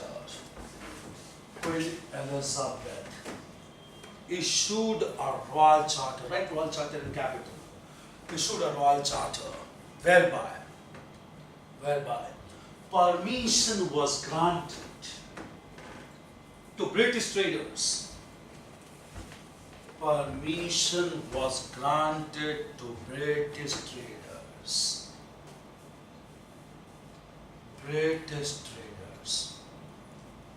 Right. Meanwhile, group of private traders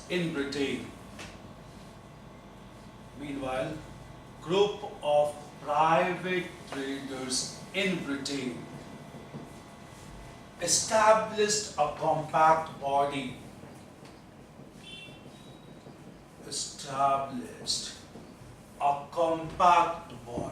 known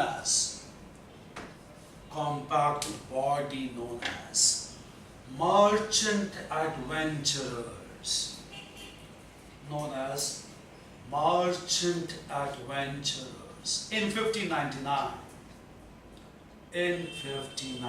to trade with the Eastern world, right? Eastern e-capital, to trade with the Eastern world. Clear? Right? Only these private traders began to be financed.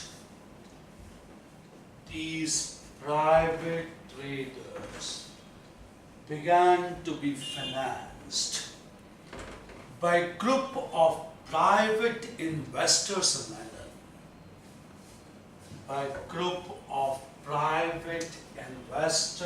in London, collectively termed as Court of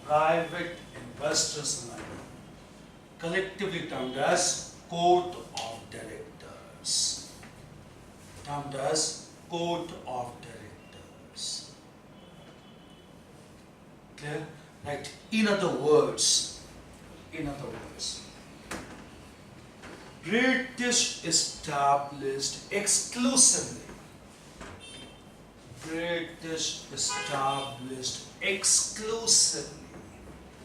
private trade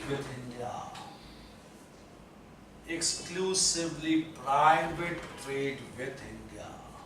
With which British government or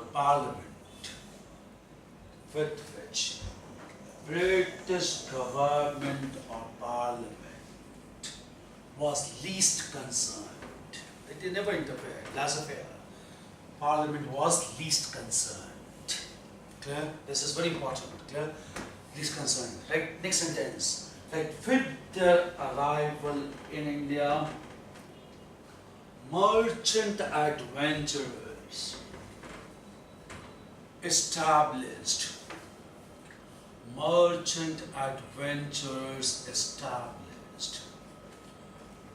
British East India Company. Eastern side of the world, India to be the major focus, company because to earn profit. British East India Company. Like next paragraph, clear? Like the officers of British East India Company. The officers of British East India Company decided to establish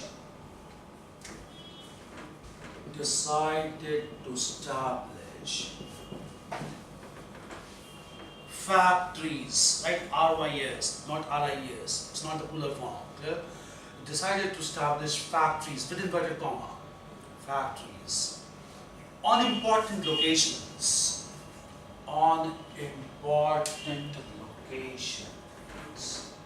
clear? That only in context of British East India Company, in context of British East India Company, the word factory must not be understood. The word factory must not be understood in its literal sense.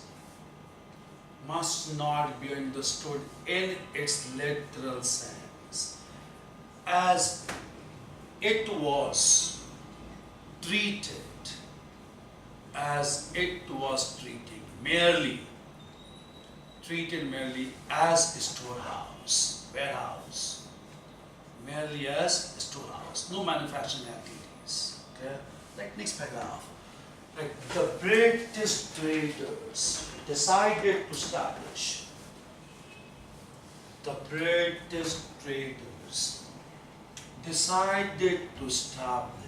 first factory at Surat, port city of India. First factory at Surat in 1609, and deputed its officer,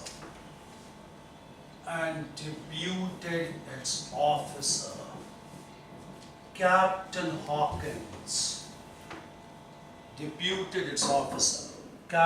Hawkins, to Mughal court. Captain Hawkins to Mughal court, ruled by Emperor Jahangir.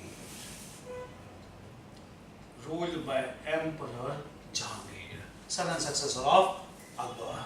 The word Jahangir means world conqueror. Jahan means the world. Gir means conqueror, winner. Clear? Conqueror of the whole world. He took the title on his own. Clear? Self-proclaimed title.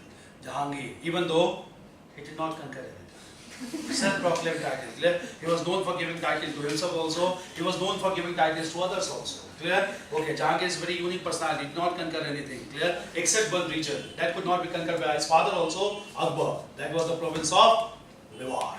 Mewar defended by Maharana Pratap during the regime of Akbar, and later on by his son Rana Amar Singh. But finally, Rana Amar Singh was defeated by Jahangir in 1615. Mewar was also finally conquered. Clear? He took this title Jahangir when he came to power, which means world conqueror. All the works has been done by his father only. In fact, he got married to a widow, clear, whose original name was Mehnu Nisa. Clear? He came under the influence of this lady so much that he started to give titles to her also.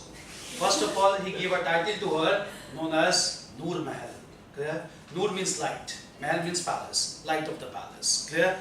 After some time he realized this title is not proportional to his title. He is the conqueror of the whole world. His wife should also be proportional to his title. He upgraded the title further and he gave her the title of Noor Jahan, light of the whole world. Not only light of the whole palace. Clear? Neither he was the conqueror of the whole world, nor his wife was the light of the whole world. Neither of them justified any title. Clear? Jahangir is considered a very unique personality. Clear? In fact, Mughal Empire started to witness cracks during his regime, because the reason was he was addicted to opium.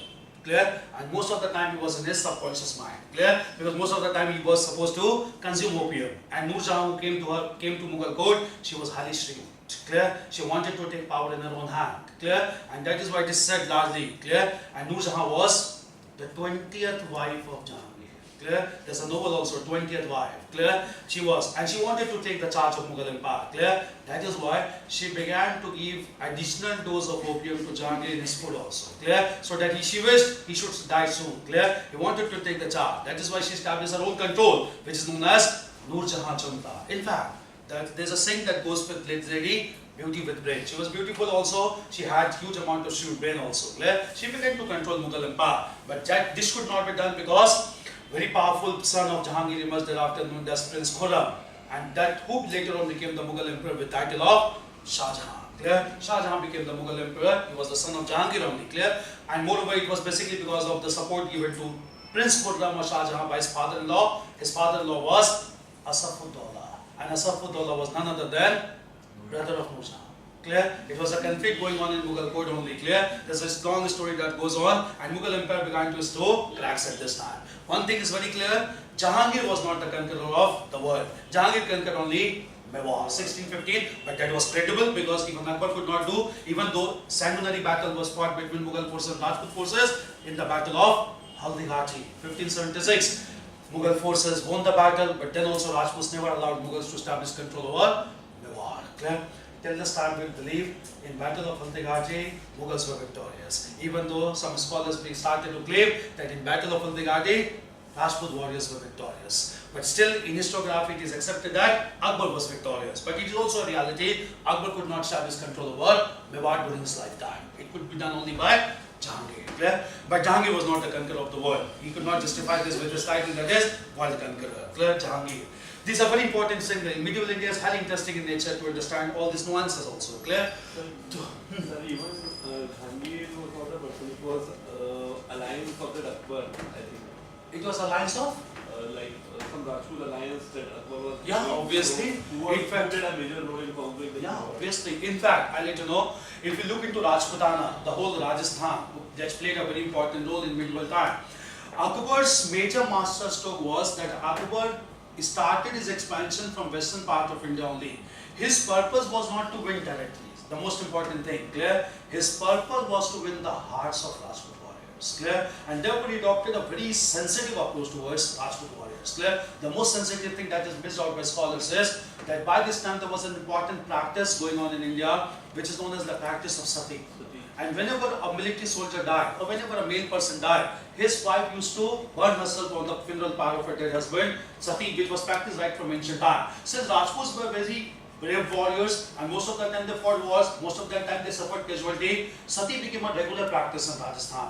But the most important thing was, it attracted the attention of large number of sensitive persons also, but they could not stop. What was the major role of Akbar was, that Akbar used to visit even the house of common Rajput when they died, and he was a person to convince the young ladies not to commit sati, so as to look after the young children. And he was the person who made it clear that he will provide financial assistance from state treasury to those Rajput ladies. That was a very sublime touch given by Akbar, and Rajputs began to support Akbar. Not only this, Akbar was the person who stopped forceful conversion to Islam, which was done by his predecessor. Akbar was the person who abolished jizya, which was a discriminatory religious tax. Akbar was the person who abolished religious tax, because whenever they visited pilgrimage place, or whenever they took bath in religious waters, they were taxed by Muslim rulers. Akbar abolished all those taxes. In this way, he was able to win the heart of Rajput warriors, clear? He was able to establish healthy relationship. He was able to bring all those Rajput families under his control without any fight. That's a very important thing. Akbar never fought any battle in Rajasthan. That's a very important. All the Rajputs surrendered the areas to Akbar without any military showdown. That was the master stroke of Akbar, clear? And that made Akbar a great ruler. In history, that's a very important thing to understand. Sometimes we use the word great for some rulers. Sometimes we use the word powerful, clear? All the rulers who were powerful, they are not great rulers. But all the rulers who are great rulers, they are militarily powerful also. In Indian history, really speaking, I'll let you know, there are only two great rulers. One was Ashok in ancient time, another was Akbar in medieval times. Other rulers were powerful rulers, but they were not great rulers. Why? Power comes with military power. Power comes with military skill. All the rulers were powerful. Aurangzeb was also a great military warrior, there's no doubt. But he's not considered to be a great. Why? Greatness comes when you have social compassion.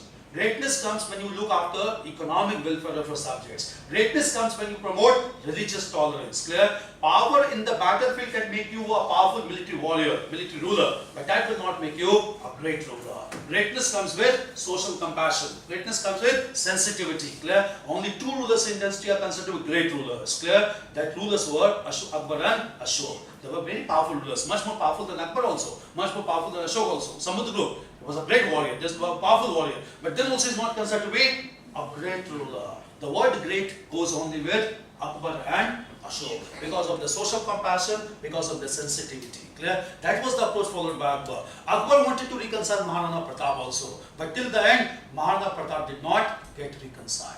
Clear? And therefore Akbar was forced to fight a battle at Haldigati. Mughals defeated the Rajputs, but then also Rajput wars never allowed Mughals to establish control over Mewar. It was left to as unfulfilled objective of Akbar during his entire lifetime. That's a very important limitation, which was fulfilled by Jahangir later on.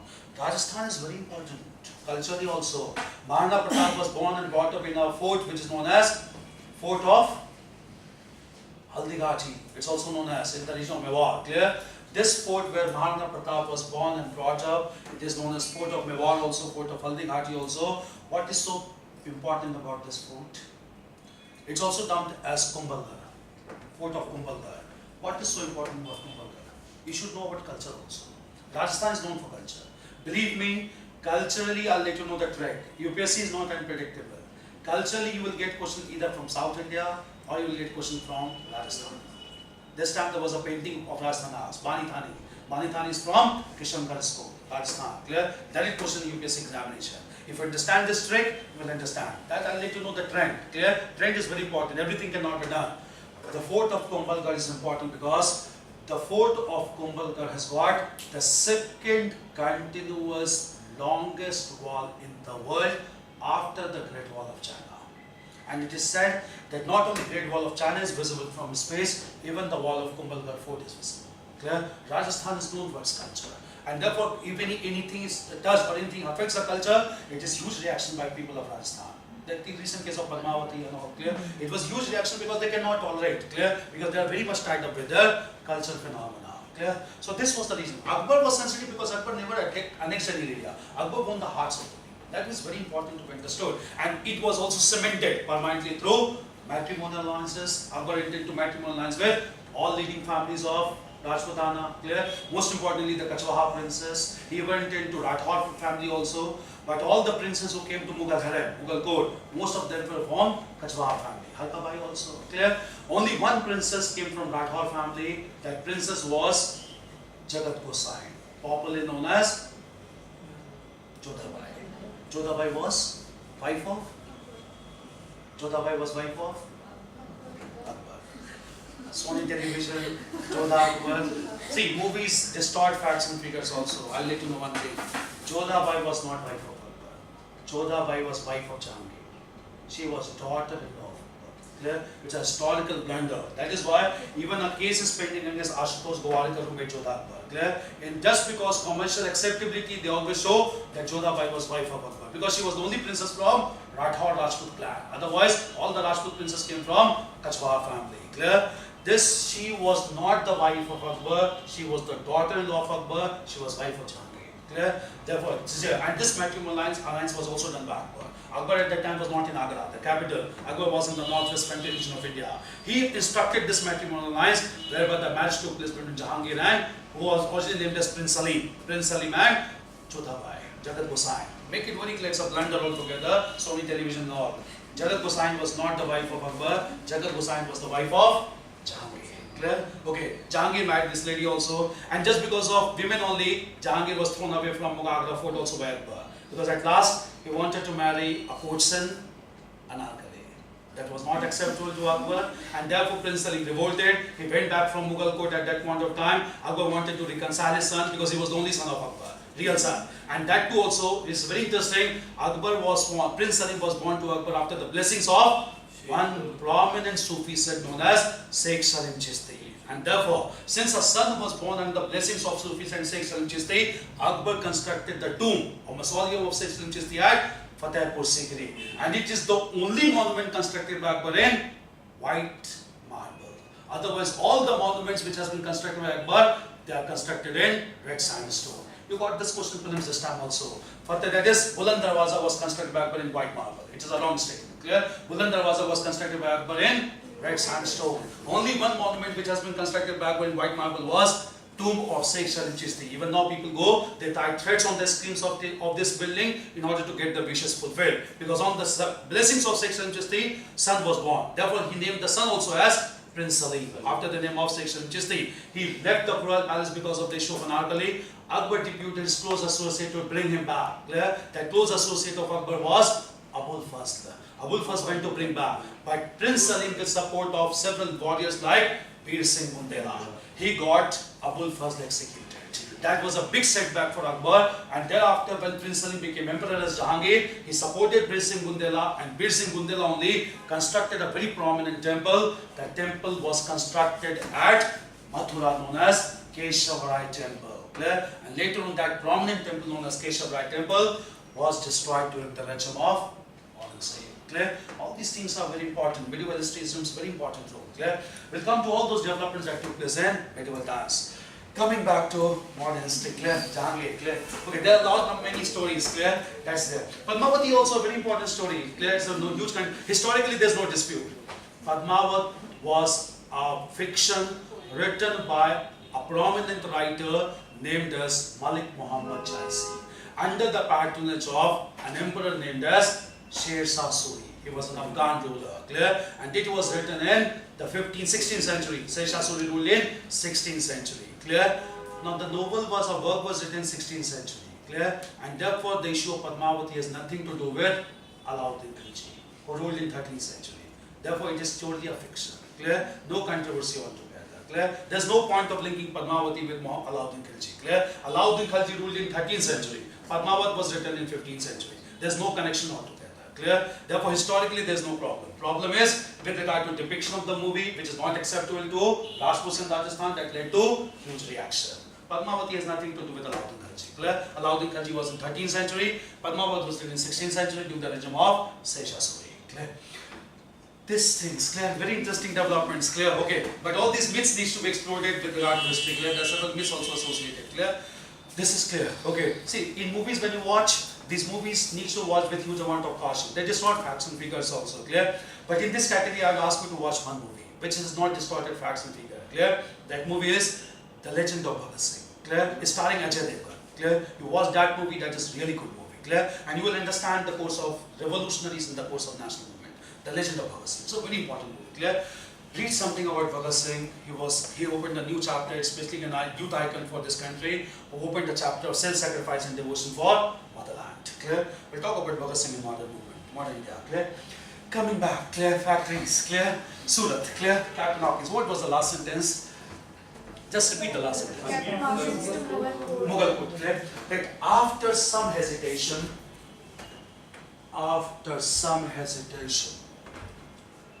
Jahangir gave permission. Jahangir gave permission to establish factories. On western coast of India.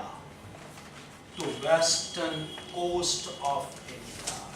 As this trade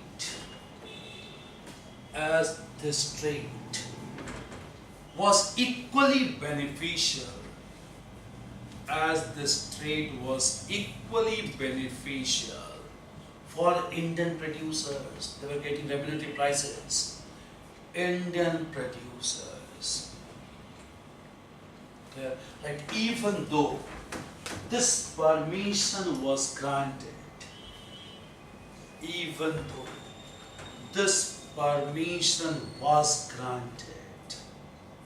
British could not establish their first factory. British could not establish their first factory at Surat due to local opposition. First factory at Surat. Clear? Right. They established their first factory.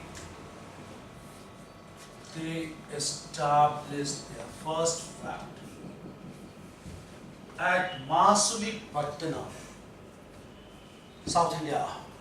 They established the first factory at Masulipattnam in 1611. Write the dates also for prelims. In 1611, followed by the second factory, Pardon the date. 1611, 1611, followed by the second factory at Surat.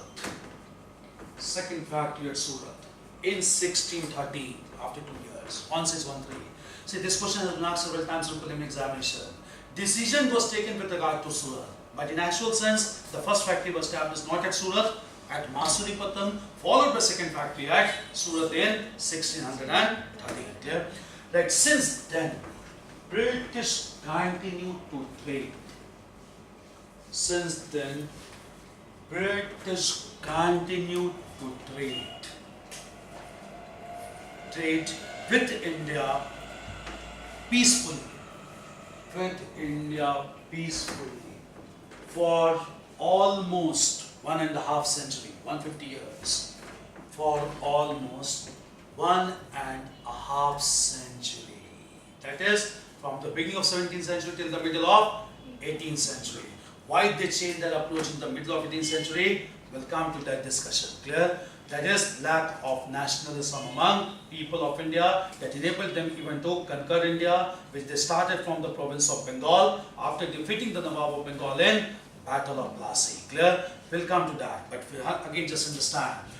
British were the third European power to start trading activities with India, and due to huge profit earned by Europeans, it aroused the interest of other Europeans also to come to India. The fourth European power to come to India for trading activities, that power comprised of French traders in Europe. French traders also started to arrive in India, and they started to arrive in the second half of 17th century. They came to India in 1664, and they also converted themselves into a company known as the French East India Company. Like British, they also decided to establish factories in India. They also established their first factory at Masulipattnam in 1664, followed by the second factory at Surat in 1668. Meaning thereby, they began to catch up with Britain in India, British traders in India at this time. But one thing that needs to be understood is, by this time in European history, Britain and France proved to be arch rivals. They wanted to dominate whole Europe and even Asia and Africa, and therefore their rivalry in Europe began to get exhibited in India as well. Their European rivalry in Europe got reverberations and echo in India, which resulted into three prominent struggles in India, which are popularly termed as Anglo-French Wars. And since all these conflicts were fought in the southern province of Karnataka, it is also popularly termed as three Carnatic Wars between British East India Company and French East India Company. As a result of these three conflicts, French forces were defeated in India. That resulted into European monopoly of British East India Company in India. Portuguese never proved it to be a challenge for Britain. They remained confined only to Daman, Diu and Goa. Dutch has shifted to Southeast Asia. French were defeated. British thereafter began to dominate Indian scene, and that gave them confidence even to establish political power by the middle of 18th century. So before we start to discuss the political annexation, we need to discuss about the arrival of French in India and the three major wars that were fought known as Carnatic Wars or Anglo-French Wars in India. Okay? Like next paragraph, the fourth major European power. The fourth major European power to arrive in India. Comprised of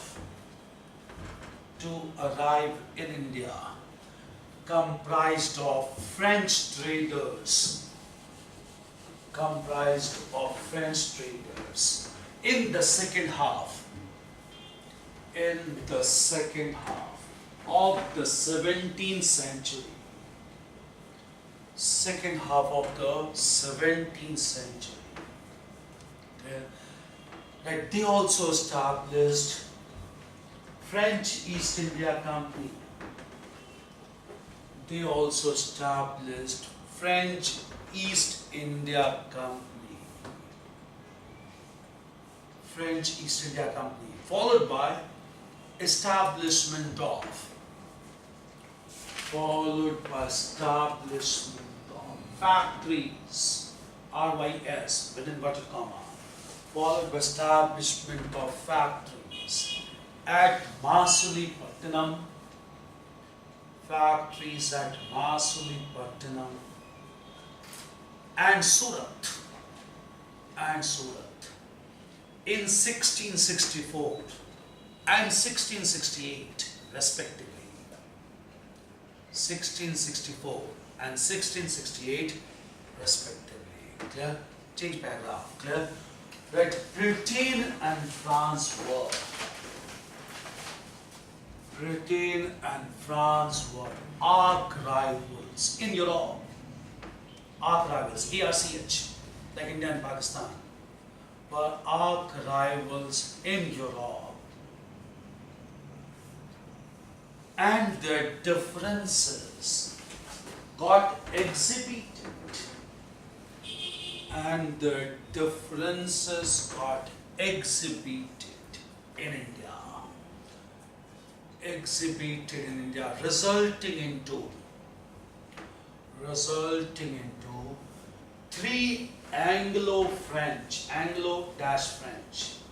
three Anglo-French wars, also known as the Carnatic War, C-A-R-N-A-T-I-C, also known as the Carnatic Wars. You can look at Carnatic, the map has been given to you. Locate Carnatic also. It was province of Hyderabad, large province in South India. The first map, Carnatic, clear? You can look at the establishment of factories also in different parts, clear? And then in the next map, we'll go to annexation. Look into annexation also, I'll let you know. If you look into annexation, look into the British annexation.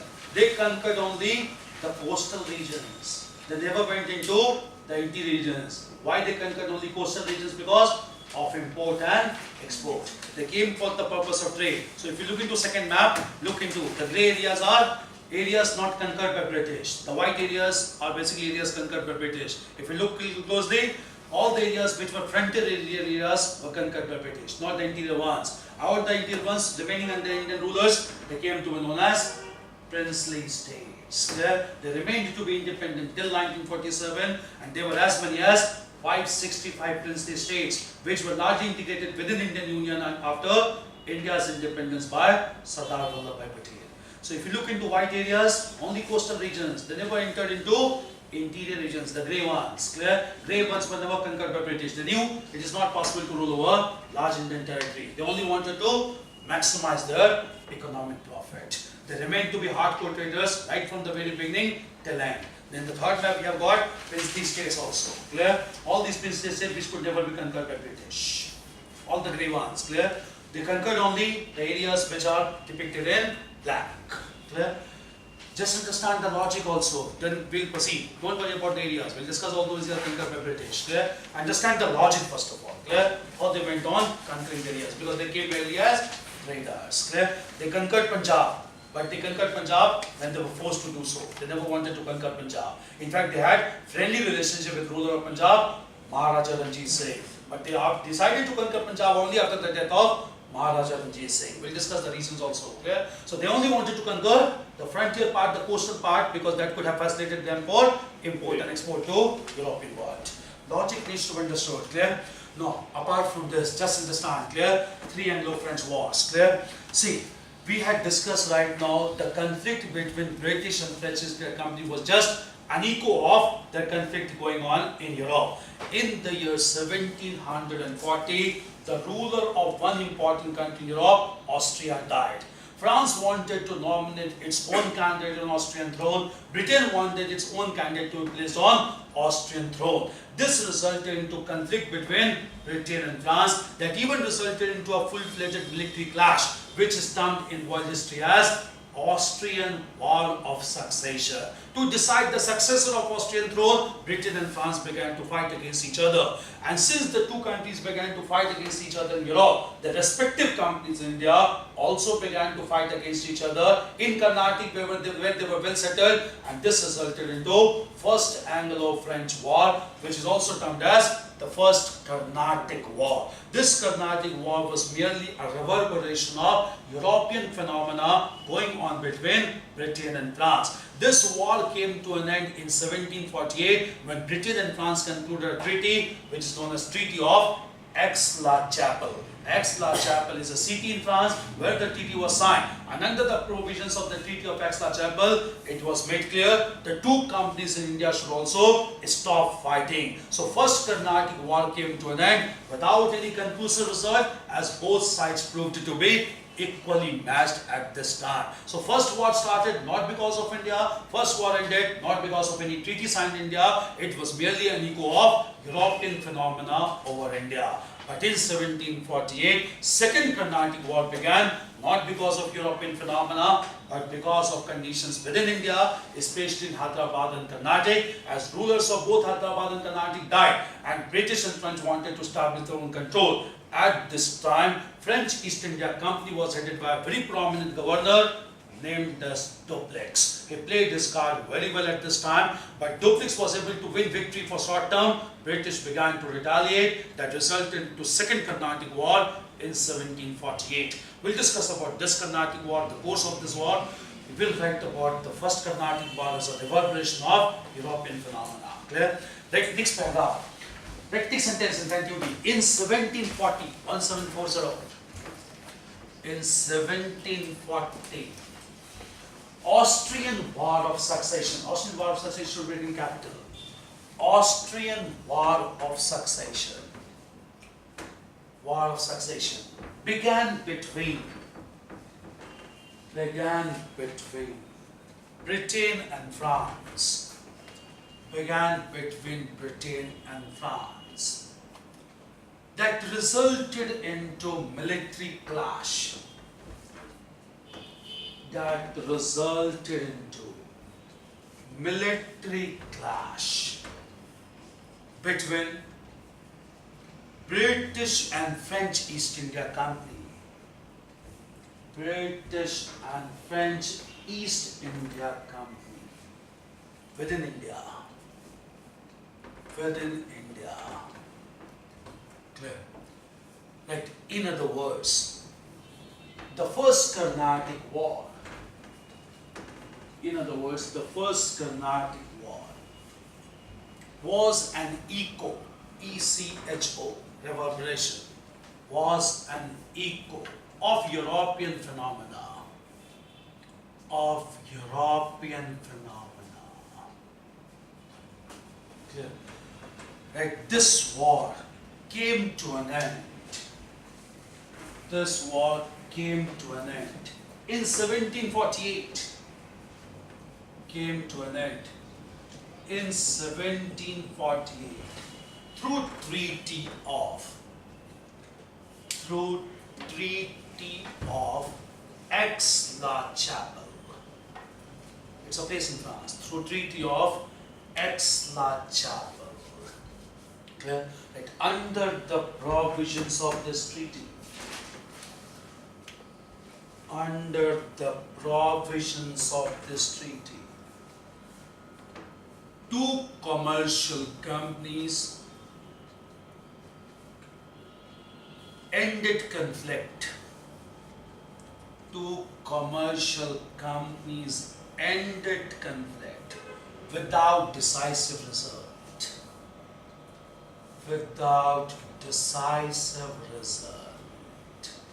Clear? Decisive result. Like next paragraph. In contrast, the Second Carnatic War. In contrast, the Second Carnatic War broke out due to political developments. Due to political developments within India. Developments within India. In provinces of Hyderabad and Karnataka. The rulers of both provinces died. In provinces of Hyderabad and Karnataka. Clear? We'll discuss about this developments in 1748. Clear? See, here I'll let you know one important concept in modern history. We need to understand, since we are discussing about war. Clear? See, two terms are used in modern history with regard to political clashes. These two terms are wars and battles. Clear? Sometimes we use the term battle, sometimes we use the term war. Why? What could be the possible difference between the two terms? When do we use the term battle for any clash? When do we use the term war for any clash? So battle is on shorter scale and war. Shortest scale. Shorter scale. Even between Like two battle, two between- persons also. uh, Clear? between two kings or Two kings, battle. no, between the troops of Troops of two rulers. two. That is battle. Yes. And that is what is war then? Battle is on larger On larger scale, war. Global war. First World War. War includes countries. World War first. First World War. Clear? Shorter time के लिए battle होती है sir, लंबा time के लिए I Short think, sir, in battle. Time का क्या मतलब है? In मतलब battle, सर what ऐसा है happens कि is- कुछ दिनों के लिए होती है, कुछ दिनों के लिए। मतलब एक दिन के लिए वो बैटल हो सकती है, वॉर कुछ सालों तक, ईयर्स तक चलती है। सालों तक चलती है. Maybe in battle we have to conquer something. And back in war, we don't have to conquer. Yeah, it's a conflict. Conflict mode. Clear? In war also, obviously, there are some malified objectives, some objectives to conquer areas cannot be denied. See, yeah, there's one difference, that battle is basically on a smaller magnitude. War is always on a larger magnitude. When we use the war, it means having long-term consequences. Clear? Well, war, societal implications also. 30 million people died. Clear? It's a basically war, and whereby all the society participate en masse. Clear? Even women and children participate. It's known as global war. It's known as war. Clear? There's one difference, but the difference in context of Indian history is with regard to duration. Clear? War battle is basically a one-day affair. Clear? It's basically like a one-day match, 50-50. Clear? It has to be decided on the same day. Clear? It can be 20-20 also, depending on the combatants. Clear? It can be less than that also. Clear? It was decided within 10 minutes also in India. Clear? It is no doubt about it. Clear? Battle is basically a one-day affair. It's a one-day match. Clear? It has to be decided on the same day. That is why there's a trick. Whenever we use the term battle, we'll use the exact date. Battle of Plassey, 23rd of June. Battle of Buxar, 22nd of October. Battle of Panipat, clear? Initially, it's 14th of January. Because when we use the term battle, we have to know the date, because it was always a one-day affair.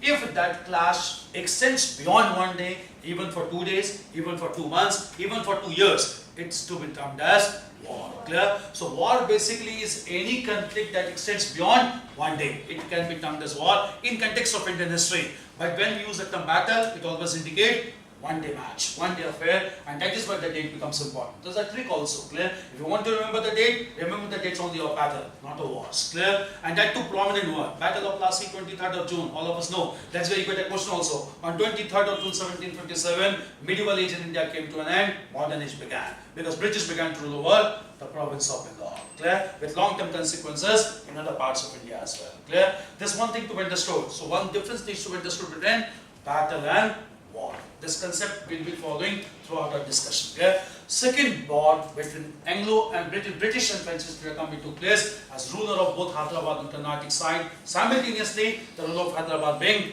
Nizam-ul-Mulk Asaf Jah, which had established Asaf Jahi dynasty in Hyderabad, and after his death, political confusion took place in which Dupleix played his card in order to establish French domination over Hyderabad and Carnatic. But that was not tolerable to British. That resulted into another major conflict known as Second Carnatic War or Second Anglo-French War. And as a result of this, we'll discuss, Dupleix had to go back under pressure of Britain, and thereafter the questions framed here only from UPSC, because topic starts from middle of 18th century, that Dupleix was looking for the key of India in south. Robert Clive, who was British governor at the time, found the key to India in Bengal. Why? Because we'll discuss at the same time, Plassey took place, Bengal began to be exploited by British, huge resources of Bengal were used by Robert Clive to defeat French forces in another Carnatic war. That is why they said, key to India was looked by Dupleix in south, the key to India was found by Clive in Bengal. Conquest of Bengal is decisive because huge resources both in men and material enabled Robert Clive to defeat French in the Third Carnatic War in the Battle of Vandi Wash in southern part of India. Clear? We'll discuss all those dynamics that involve. From here only questions are framed because our syllabus starts from the middle of 18th century. This is clear. We'll discuss the second Carnatic war also, second Anglo-French war also, all the dynamics, then we'll move on to the third war, and then we'll discuss about British annexation of Bengal and other provinces of India. Clear? Anything that needs to be asked? Any question that needs to be asked? Till this point everything is clear. Conceptually it needs to be clear. One thing I'll let you know, I'm making you write some dates also, but make it very clear. These dates are not to be marked up. I'm making you write to understand the chronology. Because it may be hinted in your prelims examination. They may ask for chronological order of establishment of factories. Clear? You need to know the dates. That's all. Clear? But for mains, for writing, you don't have to use these dates. Clear? You simply write middle of the 18th century. You write second half of the 18th century. That would suffice. Clear? Don't try to show your knowledge, that too factual knowledge in mains. In mains, you need to show conceptual clarity that we had discussed yesterday. Clear? So don't try. And why I'm making you write these dates also, even if you revise twice or thrice, clear? In preliminary examination, you will be able to identify the right option. What is the approach in prelims? In prelims, you have to recognize. In mains, you have to recollect. What do you mean by this? In preliminary examination, out of one question is asked, 4 options are there. And out of 4 options, 1 is the right option. You just have to recognize that right option. Even if you have revised twice or thrice, you will recognize after seeing the options. You are there, you have to recognize. But in mains, you have given nothing except question. Then you have to recollect. Recollection of minute details cannot be done. Make it very clear. Recollection of broad understanding can be done. Clear? So make it clear, prelims is about recognition, mains is about recollection. Recollection of major things, not of minute details. And recognition of even minute details in prelims exam. If you have revised twice or thrice, you will recognize, because out of 4 options, 1 is the right option given there. Clear? Follow the approach also exactly how to crack this examination. Clear?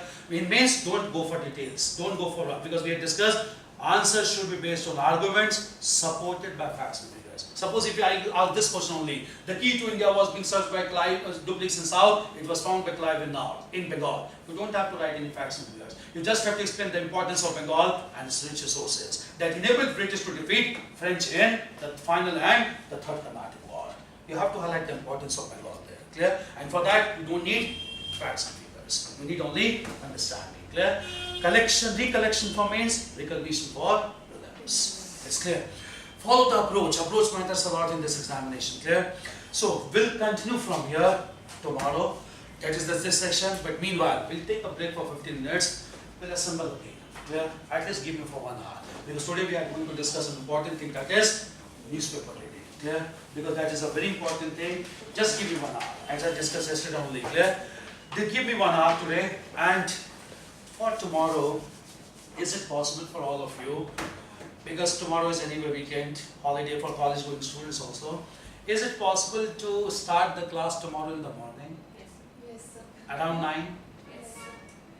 Is it possible for all? It's only for beginning, only for 1 day. From Monday onwards, we'll revert back to the original schedule. Is it feasible for all of you? Is it possible? Not possible for you. At 9 o'clock. I'm going home.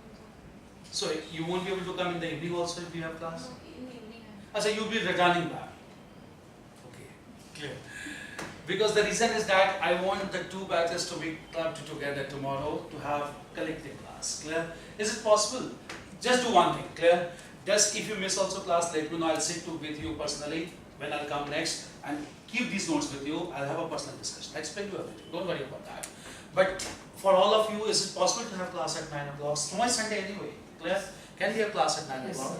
Fine. Tomorrow we'll start at 9 o'clock. We'll have a long session on history. Then we'll discuss about the strategy also, briefly. Most of the strategy we had discussed yesterday. Clear? Today we need to discuss one important aspect, that is newspaper. Clear? You will be given newspapers also. I have collected all the newspapers. Just wait. Clear? Take a break for 15 minutes. Have something for you. Clear? We'll start again at 7 o'clock sharp. Give me 45 to 1 hour. Clear? Okay, we'll discuss that strategy. Okay? Thank you. We'll come. Okay. Clear?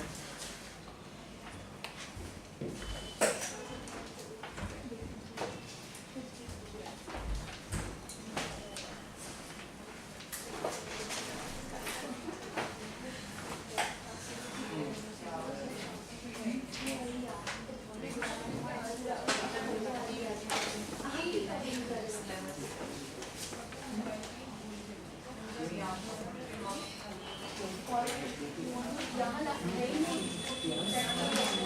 मैं कहीं भूल गई हूँ, भाई कैसे हो? हाँ car में देखा मैंने, तो आधे से लेट हो गई और तो शॉप पे गई थी मैं एमपी नगर शॉप पे क्या पता उन्होंने मुझे पता नहीं यार मैं कैसे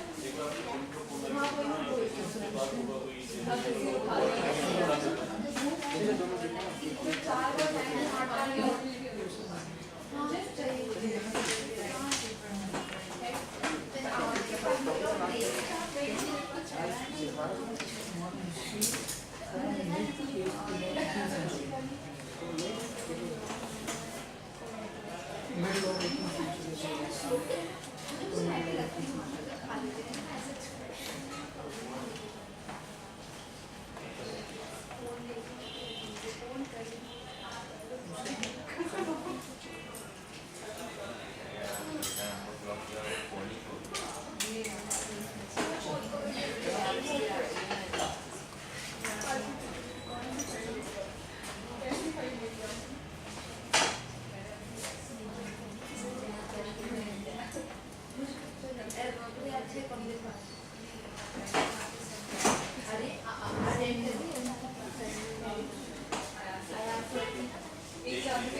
ये पढ़ना था ये क्यों है ये और ये आगे पीछे ही जा पाती यार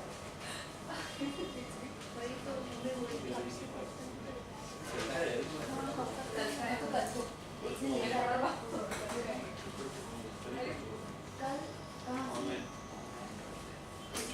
सब कुछ है कैसे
लिखा यार उसके बाद नहीं अराइवल इन इंडिया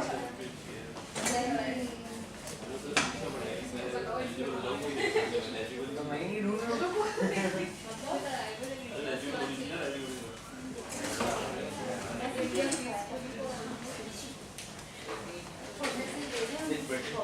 पार्लियामेंट और यार इसमें पता है सब मैंने ढूंढ लिया ये था और फीस का होगा with their lecturers बता lecturers यार ये सब हमें तो एक कितना क्वेश्चन क्लियर है यार हाँ तो मैं वही ढूंढने में प्रॉब्लम होता है कहाँ पे ढूंढना है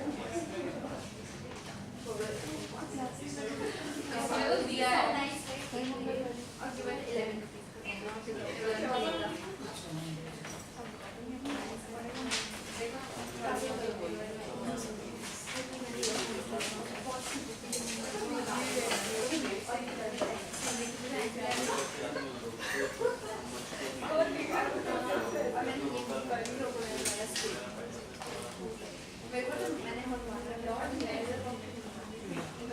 ये बच्चे स्टेशनरी पे जाते हैं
मैंने वो टेलीग्राम पे मुझे भी दिया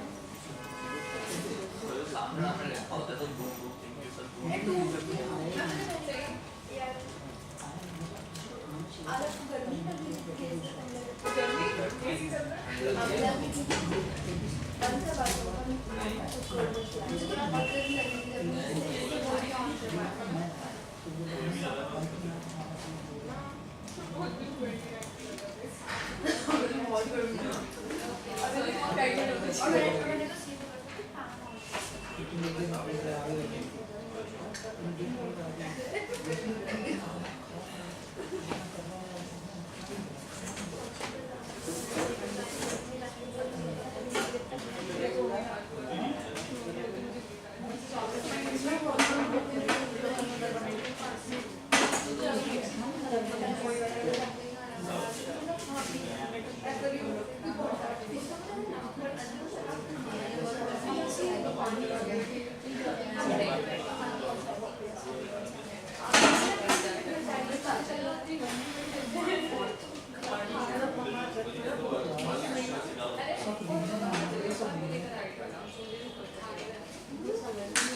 और पता है डिजाइनिंग का मुझको किसी कमेटी में मैं कल्चरल कमेटी मैं डिजाइनिंग कमेटी क्या डिजाइन कर रही हूँ मैंने सोचा है कि देखो तो 50 में से जाए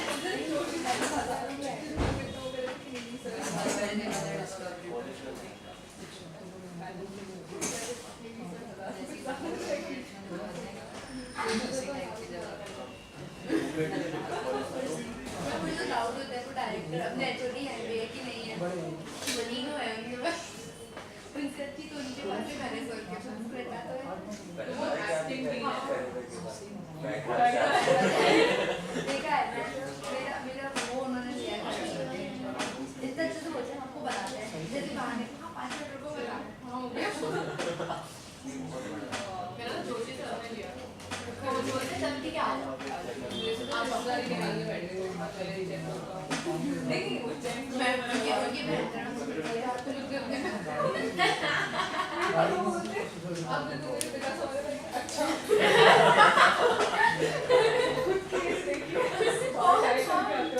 कौन जोशी जोशी क्या बोल रहे थे उसका कम होता है Rahul Pandey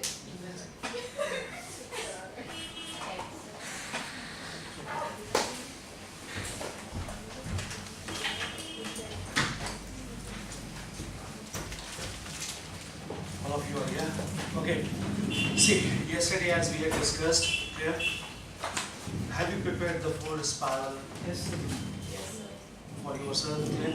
Even if you have not done, clear? But do that immediately. Clear? As I told you, how to proceed effectively since you are attending for the first time. Let you know. Main syllabus must have been given to you. If not given, collect the main syllabus after the class. Paste the syllabus according to paper wise on every file. Yeah? Paper 1, paper 2, paper 3 and paper 4.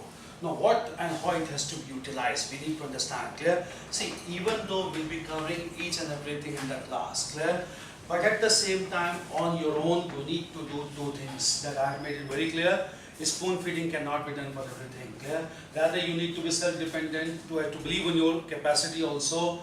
Two things: reading newspaper, that has to be done religiously, sincerely, and second is selected NCRTs. I'll give you the list of NCRTs also. Clear? Which NCRTs are to be done? Clear? See, I'll let you know.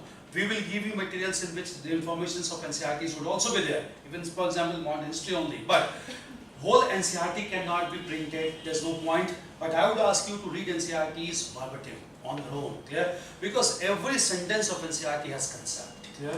Read NCRT. The beauty of NCRT is, even if you read NCRT 10 times and you read 11 times, you will find something new.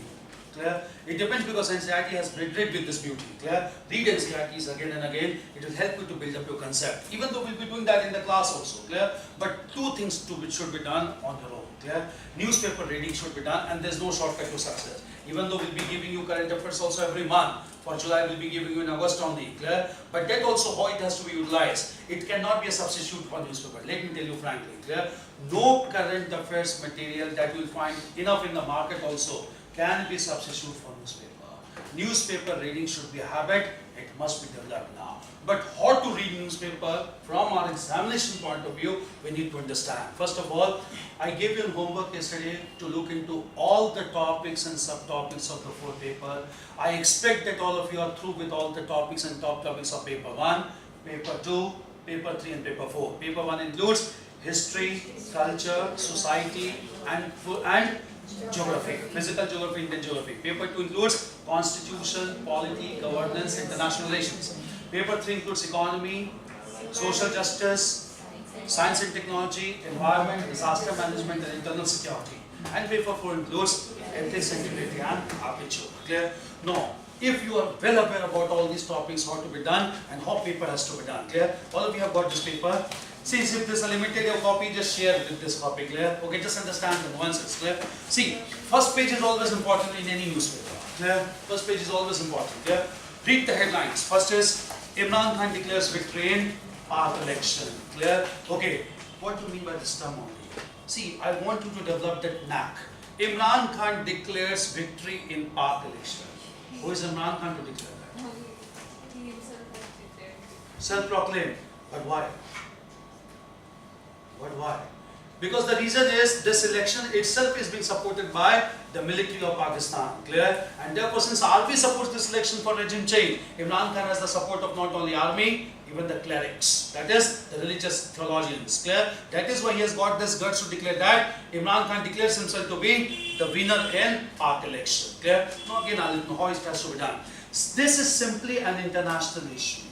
Clear? You have to read the headline. Clear? If you want it interesting, read the article also. But you don't have to make any notes. Why? Because if you look into syllabus, why syllabus is important? We don't have anything called international issues.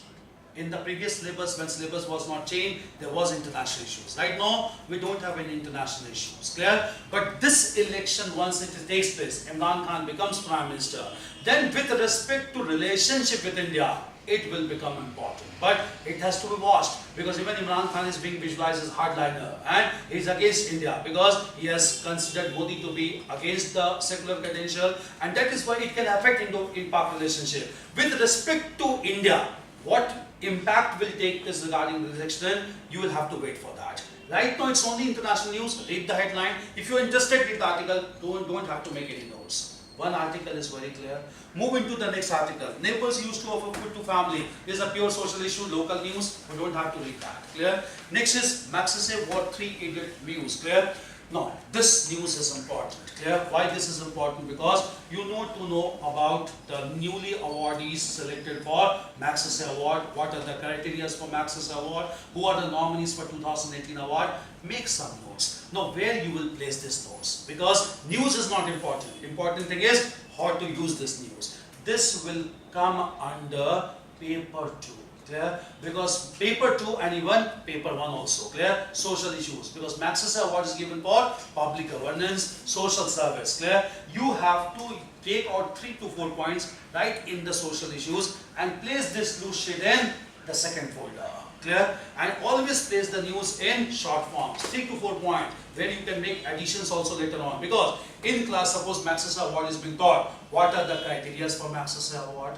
What are the basic developments with Maxese Award? Once it is done in class, take that class note also, take out 4 or 5 points from that, add those points below the news that you have already written. In this way, the traditional part, the current part, everything will be there at one place. The purpose is to make only 4 files of whole preparation. So in the last, you can revise the things again and again, and in mains examination, you are able to recollect the thing easily. As I told you, mains is all about recollection.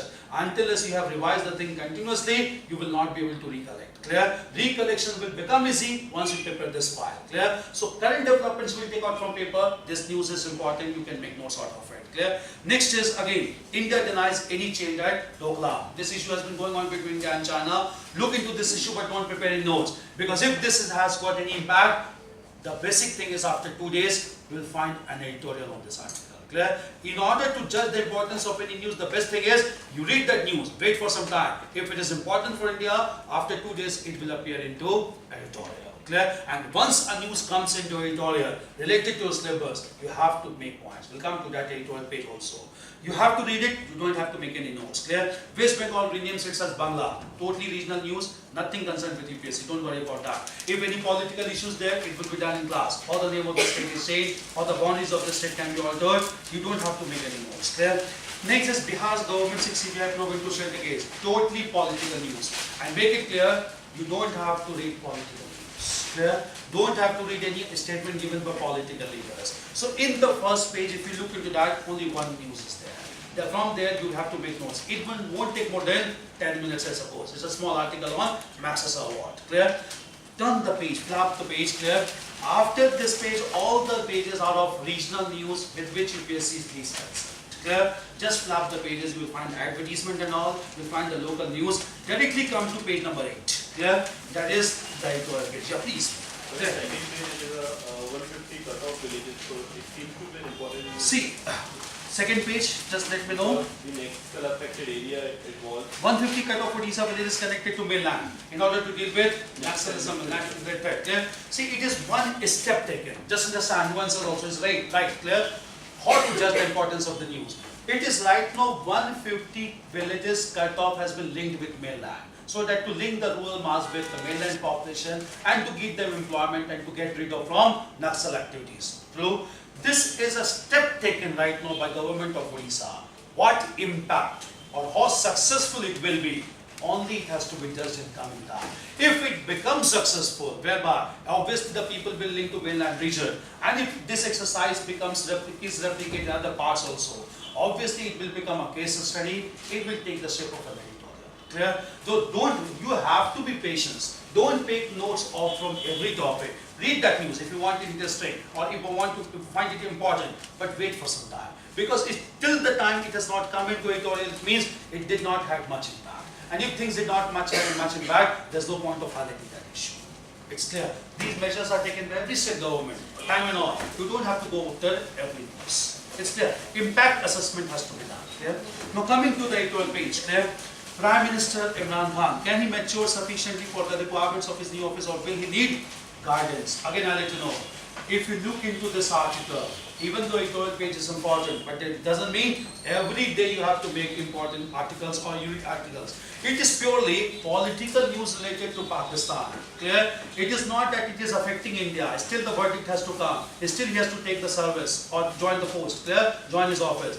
Then he will join the office, and when he takes some steps regarding India, then his leadership will be judged. It is mere anticipation done by the writer. Clear? Mere anticipation is not important for UPSC. It's important for Pakistan. It's important for international issues. It is not important for India in any sense till this time. Once he assumes office, he gives any statement with regard to India, obviously it becomes important. For instance, it is said he should invite the Indian Prime Minister for his swearing-in ceremony. That will cut the ice and that will start healthy relationship from the very beginning. But social media report says Imran Khan has decided not to invite Mr. Modi.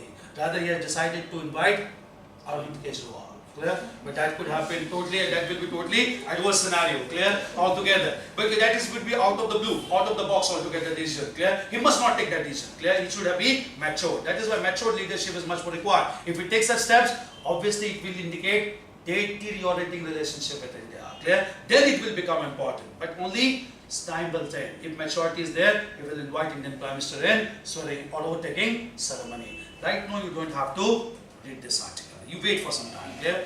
Next article is AI superpower of client nation, artificial intelligence. Now, this news is very important. Clear? And you have to take 5 to 6 points out of artificial intelligence after reading that. Where you will place this news? Paper 3. Yeah. You can place this in paper 3 also. You can place this in paper 4 also. Emotional intelligence is there. Artificial intelligence also can be issued, can be written there. Clear? Either it can be in paper 3 or in paper 4. Syllabus. Clear? But this article is very important. Give 20 minutes to read this article. Highlight the important points. Take 4 or 5 points. Write in loose shape. Attach that paper either in folder number 3 or folder number 4. Clear? This is one thing. Apart from this, next is the Pakistan test. Similarly, you have to skip this thing. Basically, the recent election only. Clear? Next topic is tackling HIV. No, it's very important. Clear? But look into the subtitle. India has brought down HIV incidence, but it must do more in removing social stigma. Now, where you will place this article? Second or No. It will be placed in paper 1, social issues. Why? It is not about science and technology. It's not about HIV. It is clearly saying India has brought down HIV incidence. But the more important issue is, but it must do more in removing social stigma. Meaning thereby, the stigma attached with the infectious persons, clear, who are ostracized in society. Then it comes under social issues, clear? Paper 1, clear? And this is very important. And if you get any data and all, take those data and all, take 4 or 5 points of that, write in loose sheet, attached in paper, folder number 1. Clear? This will become very important social issues. And all these informations will be important not only for your GS, it will be equally important for your essay also. Because you get one essay on social issues, you will be using this information there as well. Moreover, you can use this information even in paper 4 also. Clear? Basically, when you are highlighting certain sensitive concern, you highlight about the social ostracization faced by HIV infected persons. That is an ethical issue involved there. Clear? Highlight that as an ethical issue also. Clear? Because to make society inclusive in nature. We are trying to make our society more and more inclusive in nature, whereby even infectious person needs to be given certain amount of space. See, news is, there's flood of news in the market. You'll find n number of magazines, clear? What my purpose is that I will also give you current affairs material, but the most important challenge is how to use that information, clear? Therefore, this is missing everywhere. You need to know how to use this information. If you start making files in this manner, believe me, after 2 months, your confidence will get boosted. Because you know all the contemporary issues and you know how to use those informations. Will be using in all tests that you give writing in coming time. Clear? Writing skill is very important. We had discussed yesterday. I am there to look after your writing skill. Till October, I want all of you to write minimum 300 answers, so that you have a sufficient level of writing practice. You have this practice, so that after writing your prelims, you don't have any hitches or don't have any things that you cannot write answers, clear? Because thereafter only writing skill will pay. Because this exam is all about writing skill. 2000 marks is in your hand. You cannot blame your luck, you cannot blame UPSC for that. If you can write effective answers, UPSC will award you marks, clear? But provided you need to develop the content for that. And how to develop that content? Newspaper is one very authentic source, clear? Apart from class note, that will be done in the classes. This is clear. Next, again, is important thing to be understood in this page. Don't run, clear? There's one important thing that appears on the editorial page consistently, and that is letters to the editor. Don't just skip this thing, clear? The reason being, again, I'll let you know, and how to use this page or this space, clear? When you prepare any notes, for instance, you are preparing notes on anything that is tackling HIV. If it would happen in the main article, clear? Because if this tackling HIV could happen in the main page, the next day there would be public opinion on that article. Someone will give pros, someone will give the cons opinion, clear? Negative as well as positive. Do one thing. When you prepare any notes, 5 or 6 points from editorial, after writing the heading of the editorial and placing in the folder, you will take almost 6-7 points out of that article, clear? There only do one thing. In the lower side of your page, draw a line right here, positive, right here, negative, clear? And wait for the next day. When letters to the editor will come, it will have some opinion in favor of that stand, some opinion against that stand. Favor point should be written in the positive column, negative should be written in the another column. What it will help you? If the question, we had discussed question is assess anything, you have to write both positive and negative. Even if the question is critically assess, more of negative thing, but you have to conclude in a balanced format. That will help you to develop balanced ideas while writing answers. For example, for instance, look into this letter of editor, clear? It was basically with regard to Pakistan election only. You will come to know about the nuances. 3 different opinions expressed by writer, clear? A new Prime Minister, whatever be the charges of rigging, the election results make it clear that the voters of Pakistan were tired of both the Pakistan Muslim League, headed by Nawaz Sharif, and the Pakistan People's Party wanted a change. Cricketer turned politician Imran Khan broadened his voter base by promising a new Pakistan that is free of corruption. It is time for him to keep his promise and bring about that change for the better. Mr. Khan's innings as Prime Minister will be closely watched by his initiatives on the social and economic fronts, his equations with military and religious hardliners, and his policy towards India. Clear? He should handle India-Pak relations with great sensitivity. It is vital for India and Pakistan to establish peace. Pakistan could do well to invite Prime Minister Narendra Modi for Mr. Khan's swearing-in ceremony as a goodwill gesture. And if it is does, Mr. Modi should definitely make use of that opportunity to repair relations. Relation means it is already damaged. It can be repaired to a large extent. One opinion is anticipated. Clear? Initially, it is in the rudimentary form that Indian Prime Minister should be invited. Indian Prime Minister should reciprocate also, because that will be a goodwill gesture which will help to repair the relationship. One thing is anticipated, even though it is claimed by some persons that is election has been rigged. But even though the elections has been rigged, we have to accept the Prime Minister, and this Prime Minister showed huge amount of maturity. No, you take some points related to Indo-Pak relationship. Imran Khan should show maturity. Our Prime Minister should reciprocate that gesture. Both leaders should come on negotiating table. That will ensure confidence building measure. That will improve the damaged relationship between the two neighboring countries. One point of argument, one aspect, another aspect. Look into the same article. Another one, clear? The next opinion.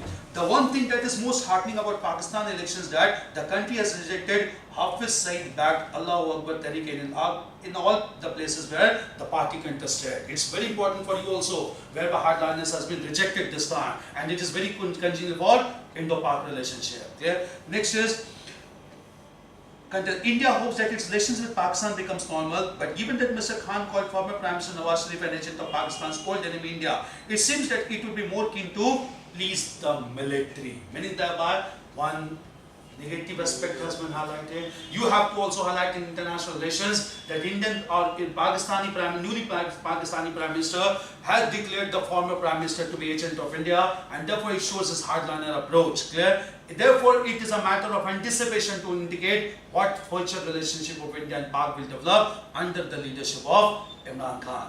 You have to highlight this sentence. One other aspect came to your mind, clear? You can highlight Indo-Pak relationship whenever question comes on in international relations. The second aspect. Third aspect. Why I am telling you to broaden the horizon of understanding anything, clear? Third important aspect. What does Imran Khan's bring portend for India?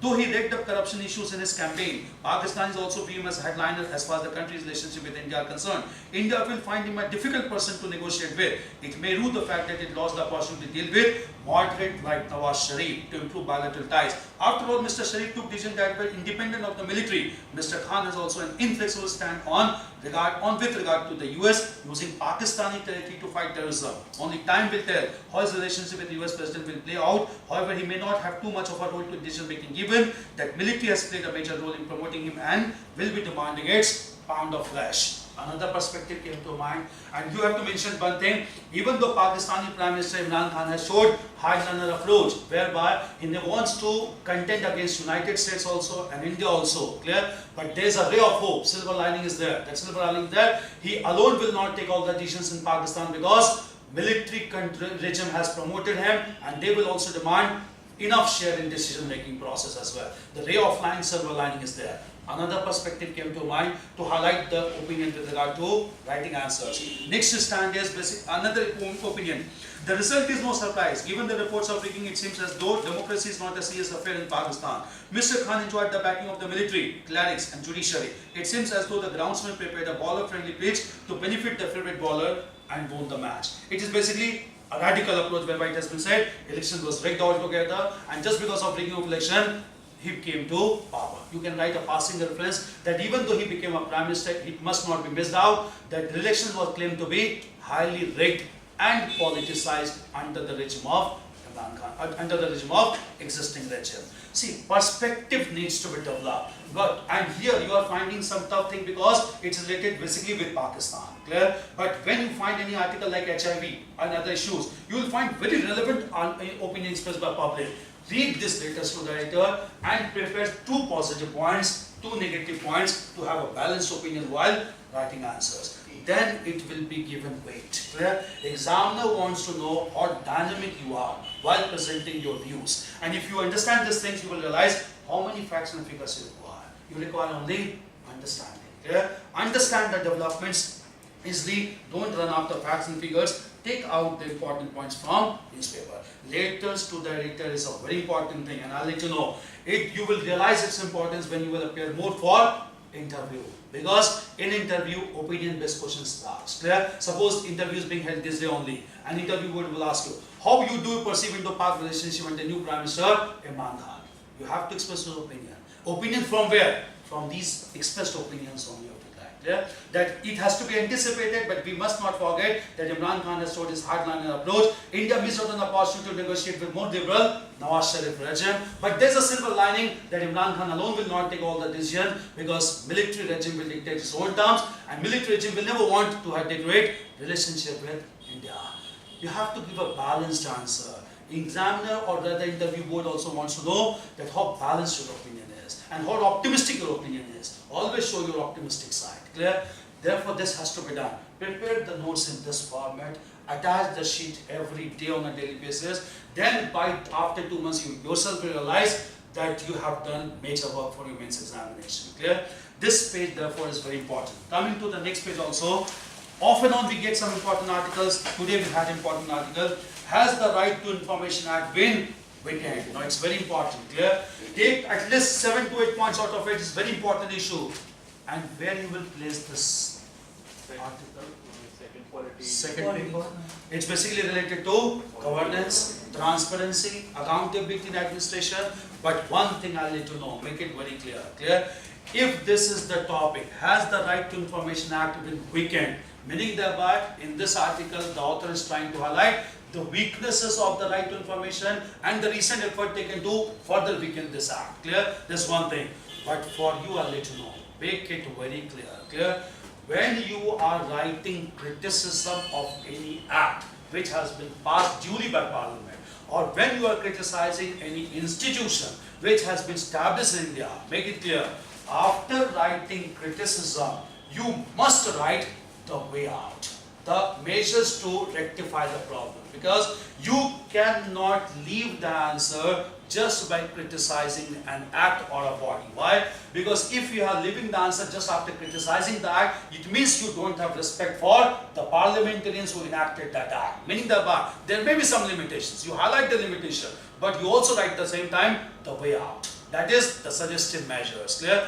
Make it very clear. In your answers, you have to show your optimistic side. Clear? And meanwhile, while you are criticizing any institution, especially there can be institution like Finance Commission also, you may criticize. It is democracy. You have the right to criticize. But while after criticizing, you write the way out. How to improve the functioning of Finance Commission. How to make right to information more stronger. Because you mean to clear, it is an integral tool to ensure good governance in this country, accountability in this country, transparency for the citizens. The right needs to be made stronger in this country. You just always highlight the supporting point in that, never leave only with criticism. Make these things very clear. So take out negative things, but in the last, here also, they may have given this, may have surely given the way out also. Take the way out, which is very important. Suggestive measures must be taken out while criticizing anything. Try to indicate your optimistic side. Clear? This article therefore is very important. Clear?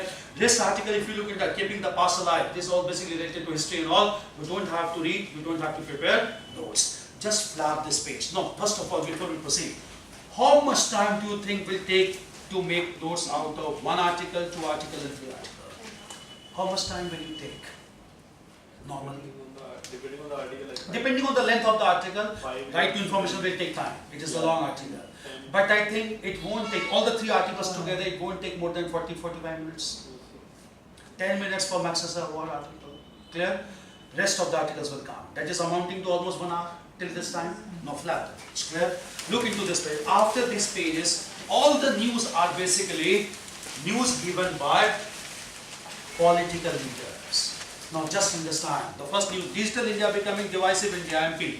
If any statement is given by a member of parliament or political leaders, avoid the article. You are not there to understand politically loaded statements now. Yeah? We are supposed to be neutral. Administrator needs to be neutral. Don't read anything which has been given by members of parliament or legislators because they are biased news. They are politically loaded news. Avoid these things clearly. Yeah? This is Lok Sabha passes anti-trafficking bill with this thing. Yeah? But you have to only read anti-trafficking bill. If this bill is passed and it becomes an act, obviously it will appear in your editorial page. Once it becomes an act, look into the provisions of anti-trafficking bill and write those provisions, pros and cons as well. Let us to write an opinion also, and where you will place this thing? You will place this thing again in paper one, social issues, anti-trafficking, clear? You may, if more of constitutional issues involved, you may place this even in paper two also, polity also, clear? But anti-trafficking bill will be important. Till the time it is bill, you don't have to make any notes. If the time it becomes an act, it is important. And obviously it will appear in editorial page. Importance is to be judged when the news will appear on the editorial page. Clear? This is one thing. Apart from all these things, these are all politically loaded statements. Don't look at that. Restore SC estate by August 9th. Alightals BJP. The statement given by Chirag Paswan. Don't look into these things. Clear? These are basically India, democratic country, any leader can express his opinion, let them express the opinion. It's not important for examination. Clear? The politically loaded statements don't go for politically loaded statements. You are an administrator, maintain your neutrality. Pakistan ready to improve ties with India, says Imran. It is too early to predict this thing. Let us wait for that. Yeah? It is totally highly optimistic in nature. Let us wait for him to take the charge. Then we'll judge. If we take some measures, editorial page will be there. All these news are basically the news which are going on. And those news which are in flux, Just wait for that. Let the news be concretized. Once it is concretized, it will be there in a 12 page, then it will become important. So there's no point of wasting time in reading all these articles, clear? And therefore only one or two, anti-trafficking bill. You just have to read, you just don't have to prepare notes. Flap the pages, look into the international issues and all. If there is something related to India, read that. If there's nothing related to India, you have to skip. US, European Union agree to is trade tensions. Nothing important for India. Clear? If that could happen related to India, we could have read that. Clear? Okay, you just don't have to follow what Trump administration tough on Russia. It's always going on in flux. Clear? Russia and United States. Don't have to read. Don't have to prepare notes also. Census category called divide Britain Sikh community. Large number of NRIs are there. Large number of Indian diaspora is there in other countries. Classes will be done. Clear on this thing. Because this news is in flux. If it is important for some reasons, it will keep on appearing here, and after 4 days you will find an editorial also. If it comes in editorial, it means it is important. Till the time, wait for that news. Don't be in hurry for people making notes and all. Clear? All these are things. Apart from this, when you come to economy page, make some things very clearly to know. Clear? In economy, most of the space in paper is occupied by corporate news, and UPSC doesn't ask any question on corporate news. Clear? Hindalco surges rise in the Q6. Clear? Merger of Hindustan Lever Limited with this company. These are all corporate news. Most of the news are related to stock markets. Clear? UPSC doesn't ask question on corporate news or stock markets. Even in economy also, I let you know, no question is asked by UPSC ever on capital market.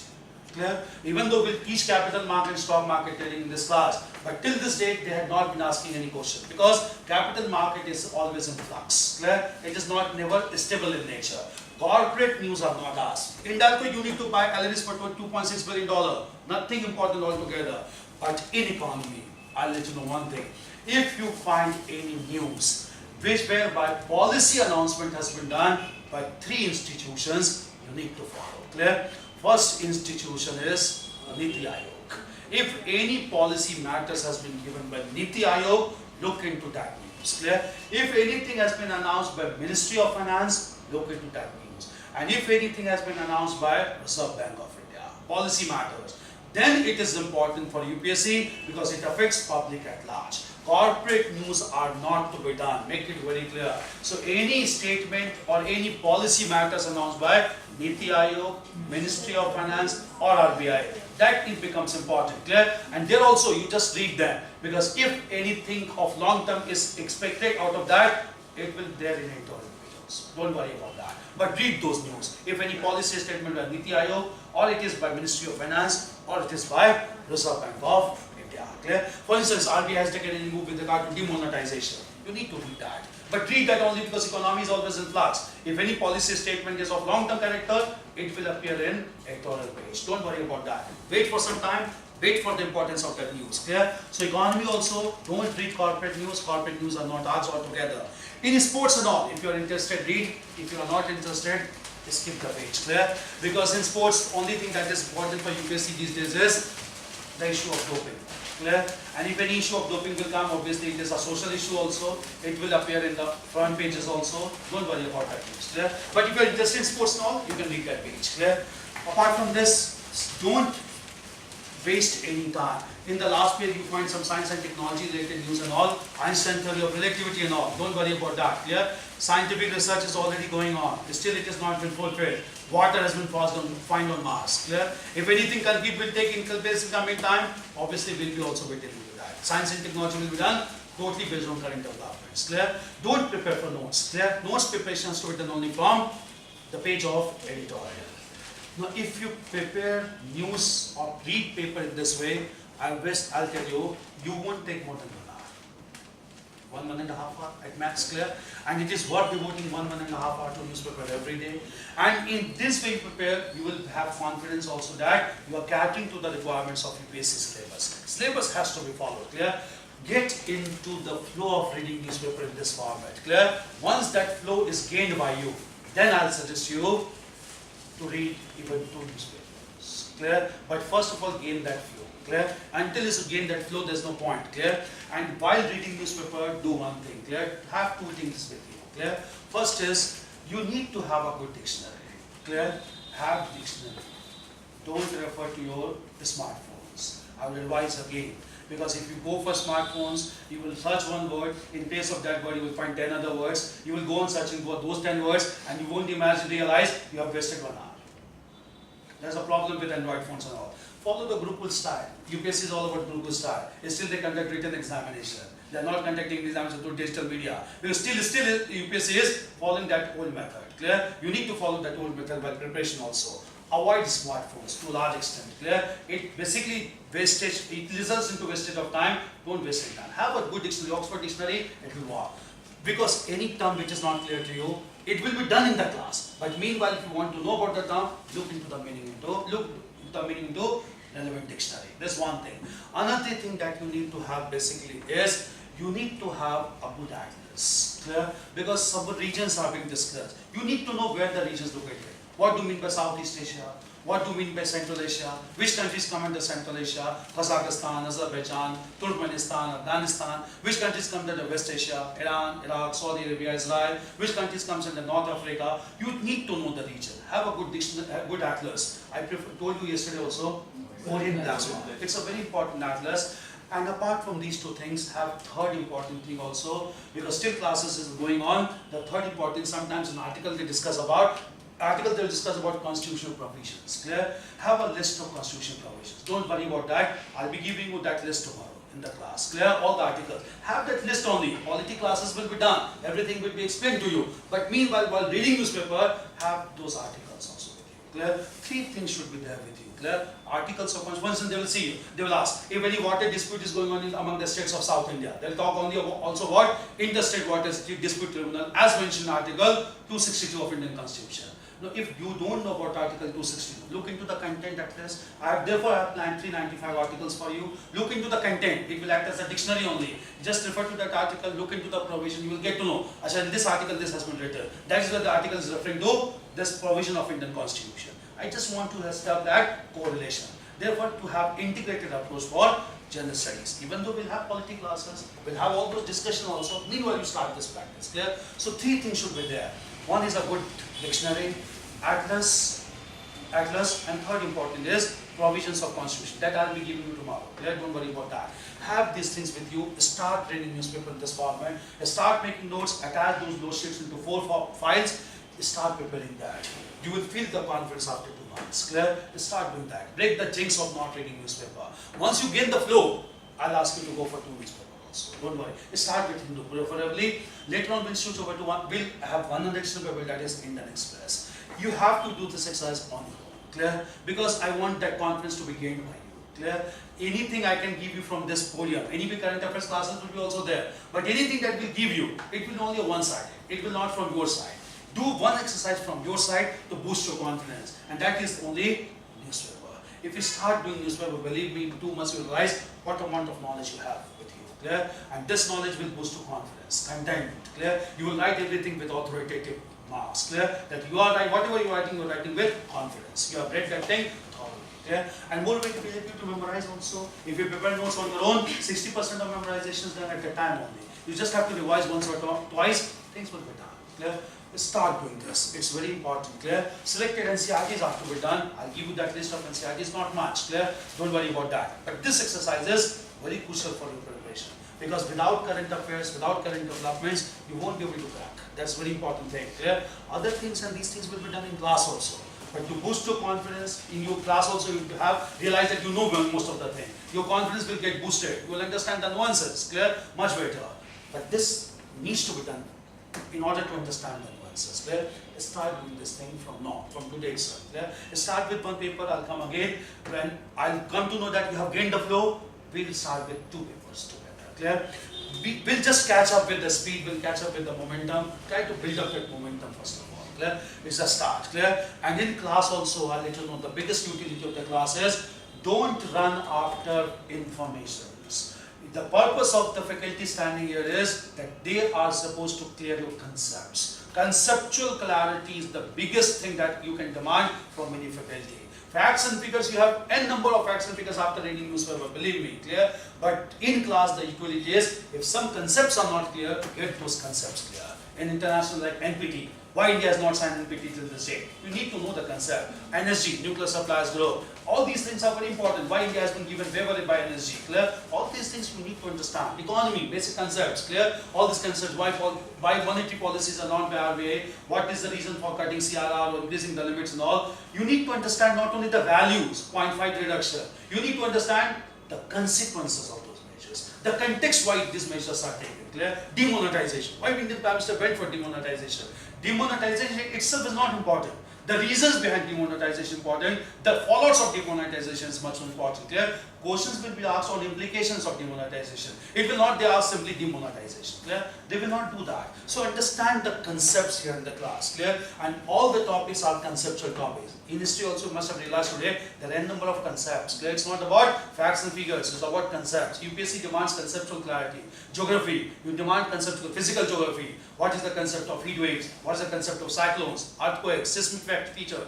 You understand these concepts in the class, and all the faculty will make sure that conceptual clarity is there with you. Clear? Facts and figures, information you will have enough. Even in class also will give you facts and figures, and you can supplement those facts and figures with newspaper reading also. But basic utility of class for you, I'll let you know. Make sure that any concept is not left blank. If you are not able to understand a concept, make the teacher repeat. He will repeat that concept. Until that concept is clear, there's no point of moving ahead. There's no point. Clear? Make things very clear. Clear? We'll start in this format. Till October I want all these things to be done to a large extent and 300 answers practiced by you. Clear? Every Sunday we are having tests, write the test, and therefore discussion will be done. And what I have planned is that every test that has been conducted, even discussion will take place on that test. All the questions that has been asked. So I asked sir who has taken international relations, the test has been done. Whenever he will visit for the second time, ask him to discuss all the questions also. He will discuss all the questions and what exactly was to be written in those answers. In ethics also, clear? Sohail is there. Obviously, when the test will be done on Monday, ask him to discuss the test also. He'll discuss the test also. So that you can know the nuances or to write the answer. I want that skill to be developed right now. Clear? Once you are not able to develop the skill right now, you won't be able to develop the skill ever. Believe me. That skill needs to develop and that takes effort. Clear? Facts and figures can be marked up in 1 week also. Don't worry about that. Clear? Make the conceptual clarity the basic of your preparation. Basis of your preparation. And for that, classes of utility, reading NCRTs are important, and obviously reading newspapers again is important. Okay?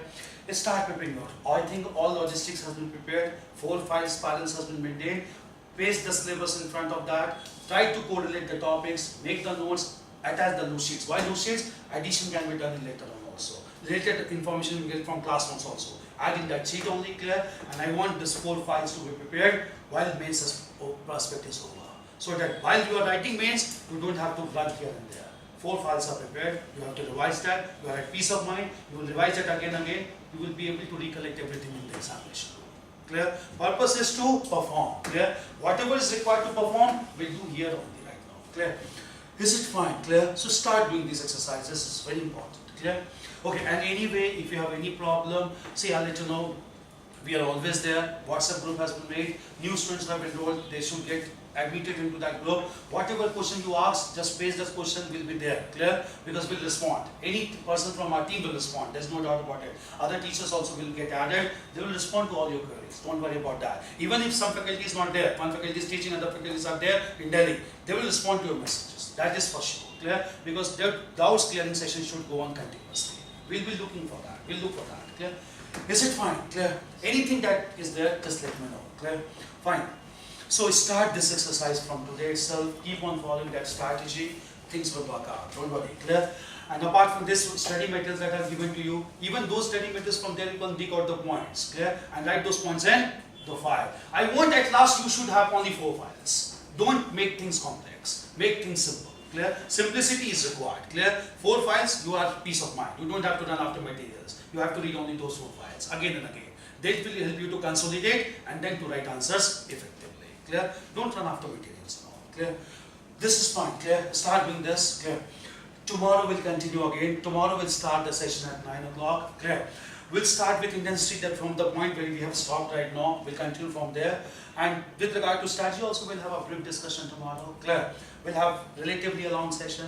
We'll start at 9 o'clock. We'll continue for 2.5 hours. If time permits, if everything goes well, we'll start another session also. Clear? We'll decide tomorrow. Clear? But we'll start at 9 o'clock tomorrow. Clear? Okay. Is it fine?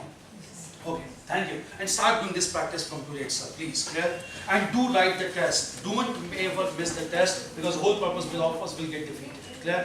Today on Monday, this time on Monday we'll have test. Yes. On ethics, integrity and aptitude. The topics which has already been covered. Clear? Okay, fine.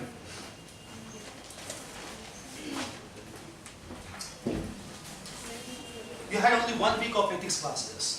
You have a long session of ethics still left, clear? And next week we are starting with internal security, clear? And that will also be taken by a selected candidate who got 324th rank this time. He is an IRS officer, clear? He'll start with internal security from Tuesday, clear? On Monday, because I'm skipping because I want to take the week class for test. Tomorrow I want a long session for class, clear? So you won't be able to write them the test. On Monday we'll have the test, but from next Sunday we'll have test on Sunday as far as possible, clear? Just do prepare for test also, clear? Thank you. Thank you, sir. And please, one thing that is there, see some materials I'll be giving you from time to time. You don't worry about those materials, just if time permits, read these materials. Yeah? See, there's one topic on art and culture that is related everywhere. UNESCO's World Heritage Site. There are 36 sites in tangible category and there are 12 sites in intangible category. I hope you understand different tangible and intangible. Clear? All those sites I have collected and I am giving you all these sites in one place. If time permits, go through these materials. Even though we'll have classes on culture, but meanwhile you start reading all these things, clear? Because that will enhance your knowledge. Because why I'm giving this list? Because off and on in newspapers and all, why I'm telling you, in newspapers you get these articles, clear? That is, they'll simply say Kumbh Mela has been included into intangible category of World Heritage Site. You may not be knowing about Kumbh Mela. All information is happening. City of Ahmedabad has been included under tangible category. Why? You need to know about the importance of Ahmedabad, clear? So all the list, total intangible, intangible categories there. Keep on reading all these things, clear? Okay. Okay, meanwhile we'll be giving you all these important supplements also. I'm trying to keep it as less as possible, yeah? So that it should not be overburdened. But all these things to be done, only time permits, provided you are not compromising with newspaper reading, class notes revision, and making notes. If time permits, then read. If time don't permits, don't read. To be very frank, clear? Anyway, we are will be covering. But don't compromise with the routine affair. Class notes, revision, test, newspaper reading, NCRT, these are primary things to be done. Clear? Is it fine? Clear? We'll continue tomorrow at 9 o'clock in the morning. Clear? Thank you. Thank you.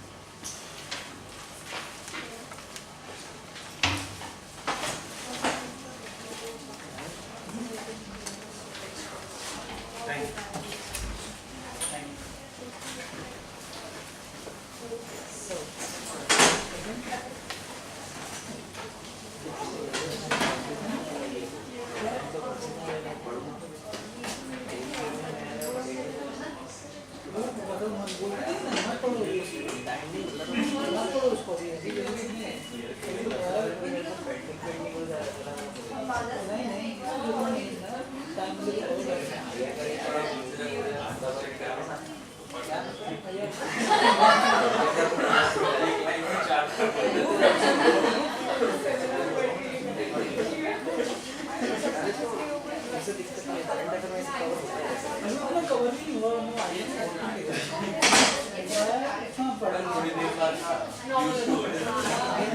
क्या पता है